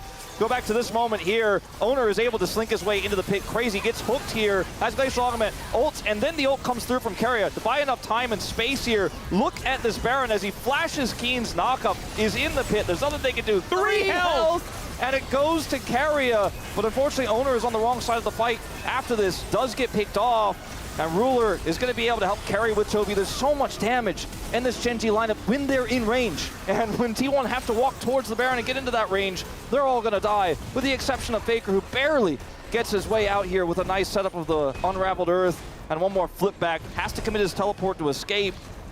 Oh, but man, what a fight, what a close situation that was, but GENG still walk out the victors. Even though Baron is up for T1, it's only on that victor, and they're not in a position to really siege the base. They lost their inhibitor in turn. And triple Infernal to be picked up here by GENG as well. They get themselves the soul point. That is a big one, and man, Chovy with the Magi's Soul Stealer purchase here at 37 minutes into the game. He's 306 somehow. I actually feel like he's been in awkward positions throughout this game, but never once has he actually fallen. He's been positioned, or he's positioned himself in these team fights very well and has layered a ton of damage in and has spent a lot of the game in sides, just, you know, kind of clearing these waves and making sure they have full vision control. Now getting control over the Baron pit again, but less relevant here since T1 has the Baron. Yeah. And GENG, it's, with this composition, they have a decent amount of siege, but with the low-range Xayah, it doesn't feel like they're going to be able to do a whole lot when there's no objective up. Their biggest prize, of course, is going to be that next Dragon when it does spawn here in 3.5 minutes.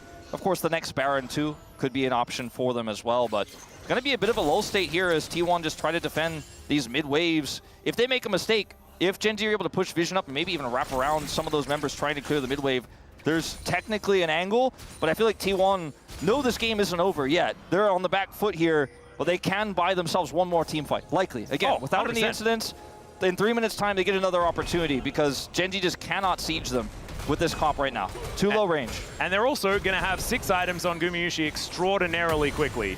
6 items already done for Ruler. Has that Bloodthirster as far as the advantage is concerned. Okay, this is Caitlyn is really going to do a lot of work and has so much range in comparison. Like you were talking about, GENG are really going to have to full commit if they want to be able to take down T1. I mean, there's one flank ward that's now getting eliminated by GENG. That was one other angle T1 could have had to try to punish some of these pushes. GENG is playing it very safe. It's one of those boring GENG games, you know, where they just don't make mistakes.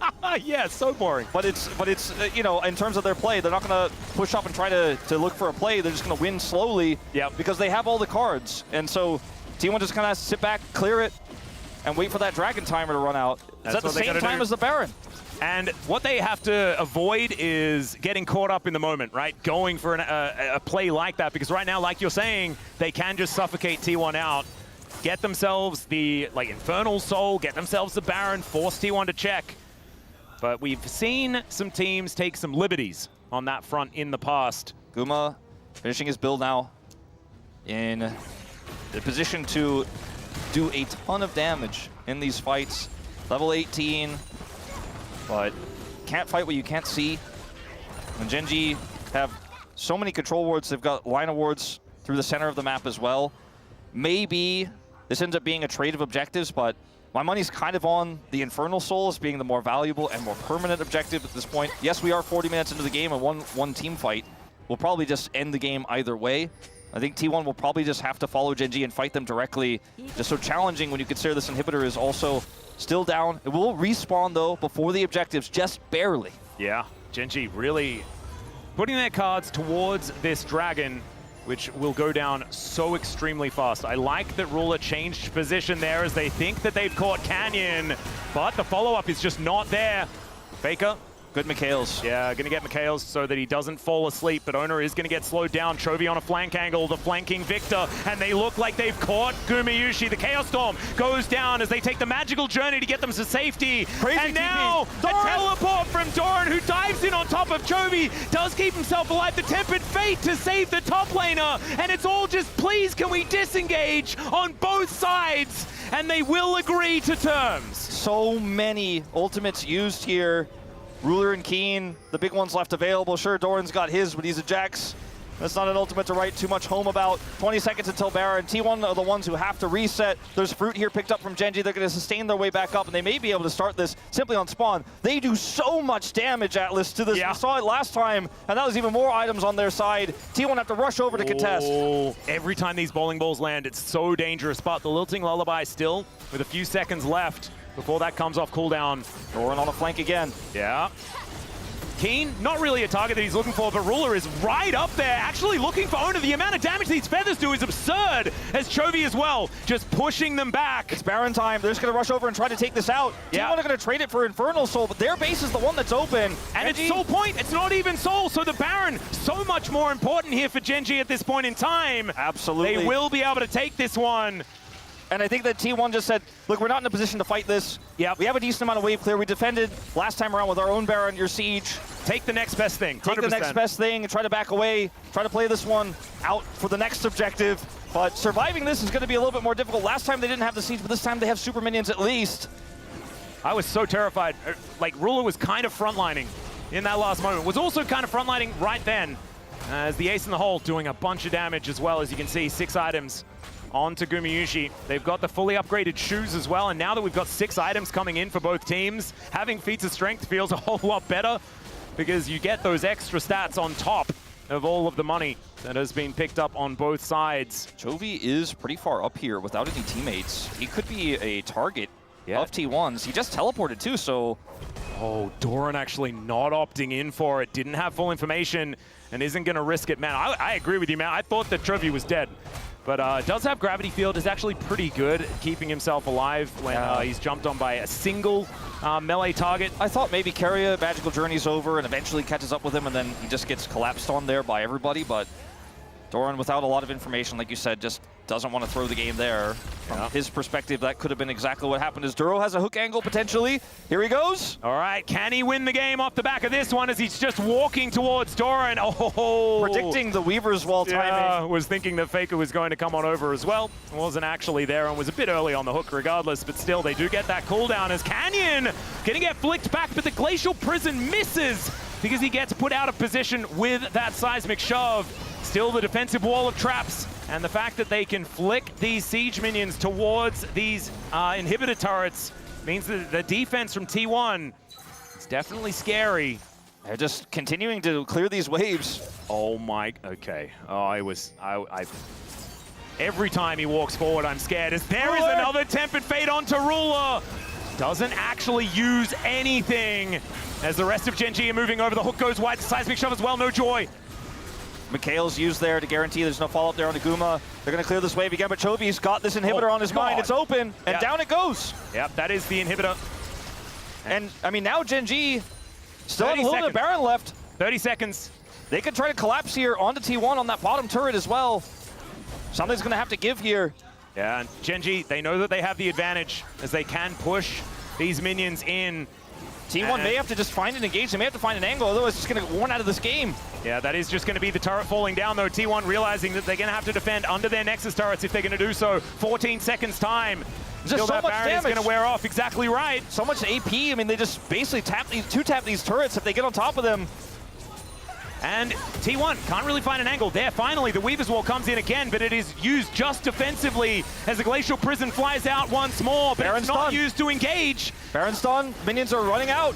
Oh, the hook barely going wide there as Doran goes in, but he's just going to explode. Goes golden, but I don't know whether it's going to be enough. Tempered Fate there to start that one off, but he gets the leap strike out and he survives. The turrets are still pretty healthy here as GENG have to wait for this wave of super minions. Another turret going to fall down. 3 inhibitors will be taken by GENG.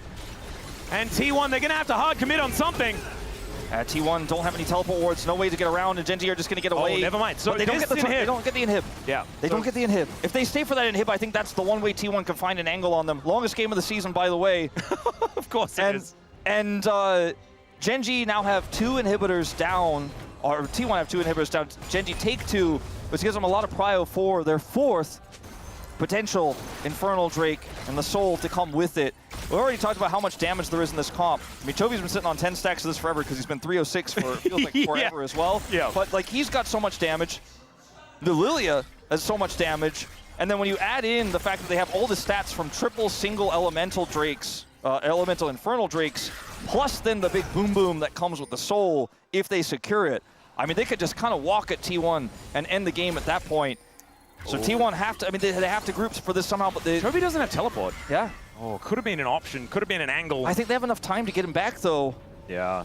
I wonder whether he's going to sell something. It could just be a sell the Magi's, buy a death cap, but instead he's just going to load up on... Oh, actually it was. Sell the rod. Yeah, no, sell the Magi's, yeah. Yeah, sell the Magi's. 10 stacks not enough. Grabs himself death cap. That is a very, very scary max Big damage upgrade. potential. Victor. And now going to actually teleport in, not taking any chances. Yeah, the angle here for Faker both gives him a potential cross setup, but also allows him to clear out this bottom wave. Quadra Infernal Soul has now been picked up by GENG. I just don't think they can get into to win a fight. Faker has to clear this bottom wave. And Baron's not up for a minute, so it's not like they can trade. And T1 keep living a little bit longer, but it feels like they're just delaying the inevitable. Because GENG seems so inevitable in this game. Their siege isn't great, but their wave clear is also fantastic. And when they have Baron, if they win this next fight, if they secure Baron with all the damage they have, I feel like there's no way T1 defend that one, right? I mean, they've defended so much, they've held on so long, but it feels like enough is enough at this point. GENG are too big to fail. I mean, that's what it feels like. I just think so much of this comes down to both of these support players.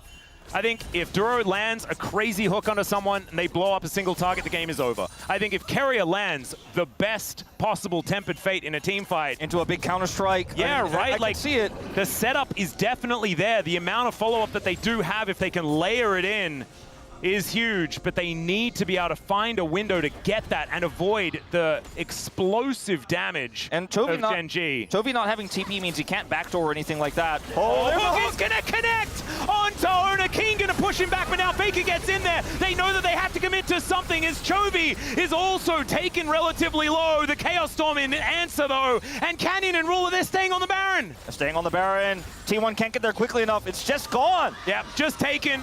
And GENG, they sacrifice half the health bar on Chovy. Still has flashes. Canyon's looking for an angle. Oh, Gumayusi could juke. Gets him out of the way. He's still got the 90 caliber net and 5 players alive on both sides. GENG, I think they could just group as 5 and walk down the mid lane. The inhibitor is going to respawn in 40 seconds, but even if it did, I think they just blow it up a second time. They have so much damage here. Oh, these bowling balls. The fishing here by GENG. Incredible, respectful play from GENG as they look for the third inhibitor. Owner is going to look for a potential engage, but it's onto Keen. Another hook is going to go wide this time as inhibitors, all of them, now on the floor. And oh my God, Gumayusi. That headshot is exactly that. Is now Keen. He's down low. The 3-man Tempered Fate. This might be the angle that they're looking for. The Featherstorm now on cooldown. But GENG, as long as they can walk away, they have an advantage. Oh man, that has just been the story of this game. We got a Jin Air game on our hands. I may actually have a heart attack, Wolf. I don't know. I think it's just too much. Okay, teleport coming through here from Keen. They're looking to take out this mid inhibitor again as it respawns and push down the mid lane. Yep. 15 seconds. And until the bottom inhibitor is also going to go down as Weaver's Wall to buy some space for T1. I mean, once we get double super minions coming down the space, surely GENG can end with that, right? I don't know. I really just don't know. The wave clear is just so insane for T1. They can buy so much time. I mean, at this point in the game, if T1 just kills all of them, they win the game. They're hanging on by a thread of a thread. A thread of a thread here, but maybe a miracle play could happen. Tempered Fate, 1 second, it's back up. What do you got, Carrier? Where's the angle? Oh, another hook this time.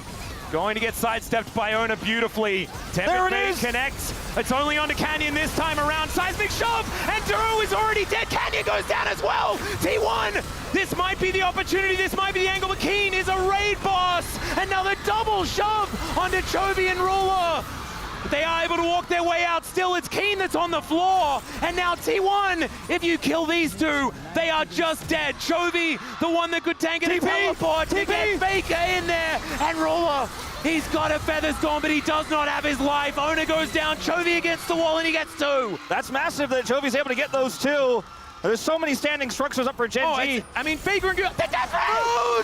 Toby gets him! Toby, you psychopath! He's got TP, but he's not going to be able to use it here. He's just going to go home. Oh my God! Wait, no, he's actually going to get TP in. He actually goes home and TP's in. Faker, not fast enough to get back. He's got an army of minions. He has an army of minions and one Nexus turret between him and a regular season Game 3 victory against T1. How good's the wave clear now? Alone against Chobi. Not good enough, Atlas. The seismic shove is going to go wide. These Nexus turrets go down so quickly. Chovy is going to do it in the most heart-wrenching third game of any regular season of all time, and Gen G will do it.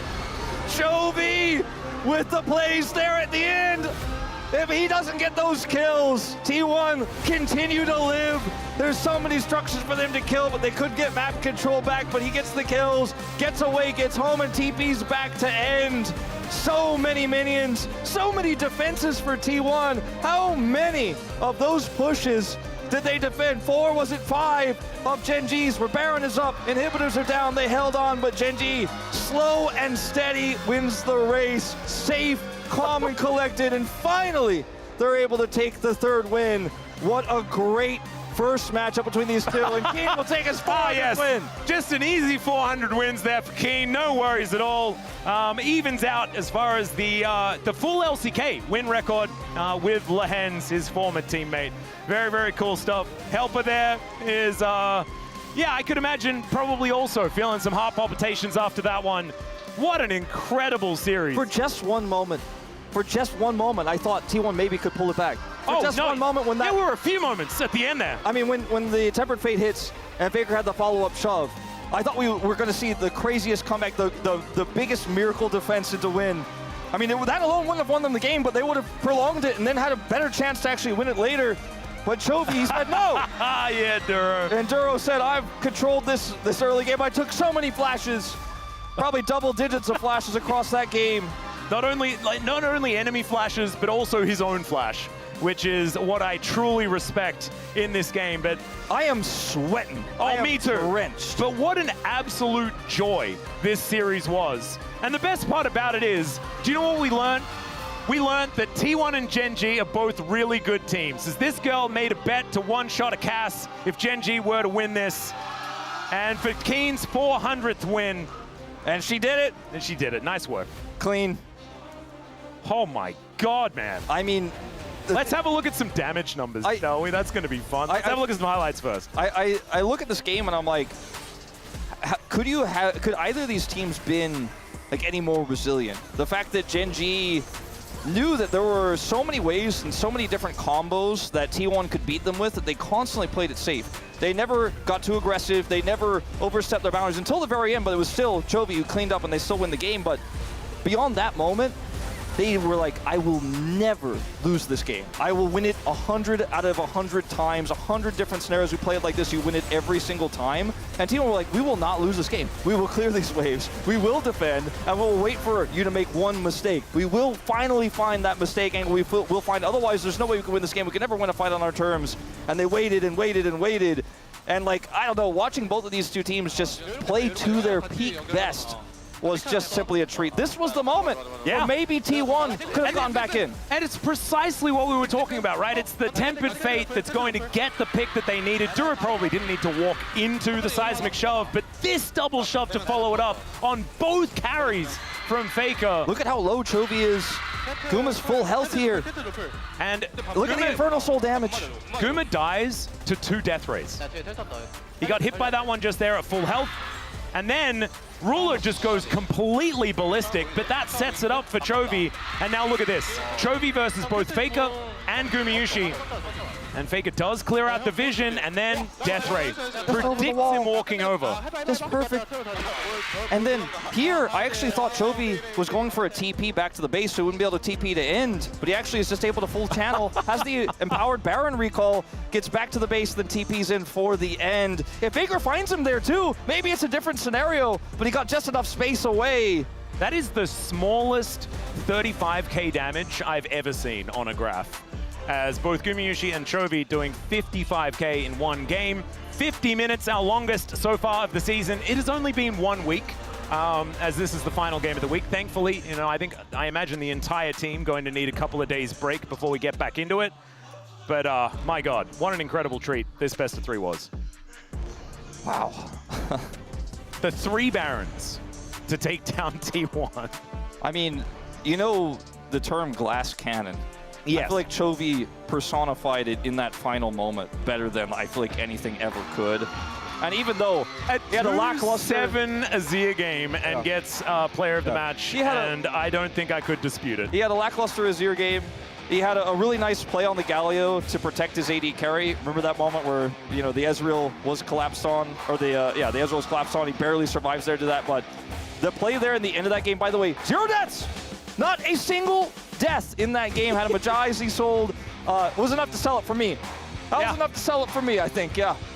All right, well, I think we definitely lost some years of our life. I think if I was going to be voting for player of the match, for me it would be Duro, because he has so many less years than the rest of the players that are on that stage, and he kept his cool. He still landed so many of these hooks in that game 3. So much of why the early game was competitive was due to him, and I just thought that, like, being in that high pressure situation and still being on the winning team, incredible stuff there from Duro, who was under a lot of scrutiny in the LCK Cup.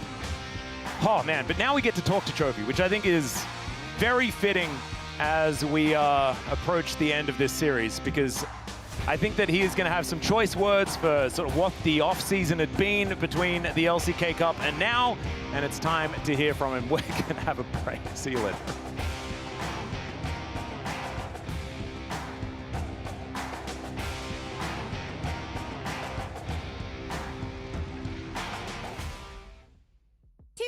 Thank you very much, guys. This is here for the POM interview translation, joined by Chovy on the side of GENG. Congratulations! 네, Thank 초비 선수 you. 오늘 정말 대단한 경기였습니다. 승리 This 소감 was 먼저 such a big 들려주시죠. match between T1 and GENG. How do you feel? In the end, we were the victors, and 그러니까요. I'm really happy about winning. But in the end, it was really rough, and it was a pretty exhausting match. Yeah, it must have been so draining. So how did you maintain your focus? Towards the end of the series, the game did drag out, and as for playing out Victor, you just have to make sure that you just don't die. So I think that's what I really focused on. And yeah, I mean, maintaining my focus was definitely my priority. T1 seemed to focus down top and mid today. So was there anything that gave you trouble in game? Yeah, I felt like they were really focusing me down in game 1. And not being able to play out and feeling helpless actually left a lot to be desired. So I think just coming back stronger was really the key point here. So what kind of feedback was there after game 1? No, game 1 just ended without us being able to do anything, but we decided that in game 2, we had a lot of conversation and discussed the best way to create and construct the comp and the draft, and I think we were just focusing on the team fight. And today we are celebrating Keen's first ever 400 wins as a top laner and Ruler's 600 games. So would you like to send them a message? Congratulations on 400 wins and 600 games, and you know, it feels nice to be a contributing factor for those big milestones. So congratulations, and you're welcome. And game 3 was such a chaotic fiesta full of action and with nothing predictable. What do you normally have on your mind while playing out such a chaotic game? There are a lot of non-target CCs from the enemy side, so just being able to dodge and juke them and being able to sort of trade out during the team fight was really my main point. 그러셨군요. 자, 그렇다면 모든 선수가 잘해서 이겼겠지만 초비 선수가 And of 생각하기에 course, 3세트에 all of your teammates played out really well, but in game 3, who would you pick to be the MVP? Game 3, 아, 그건 맞죠. I guess in the last team fight, during the last minute of that team fight, I think Victor did really well. I think Victor was the best player. And I think the rest of them, the rest of the 4 players did really well. But what do you think, Heji? Who do you think was the best? You know, I think I need to make it up for Duro. I think Duro had such really great blitz crank grab moments. So do you agree? Yeah, I mean Duro did really well with his blitz. And your next match will be against Nongshin Red Force. What is your resolution? Being able to win against T1 makes me really happy. And we noticed that there are a lot of things that we need to improve on. So we will make sure to come back after fixing those areas and come back even stronger. And that's the end of the interview with Chovy. And back to the space. Thank you.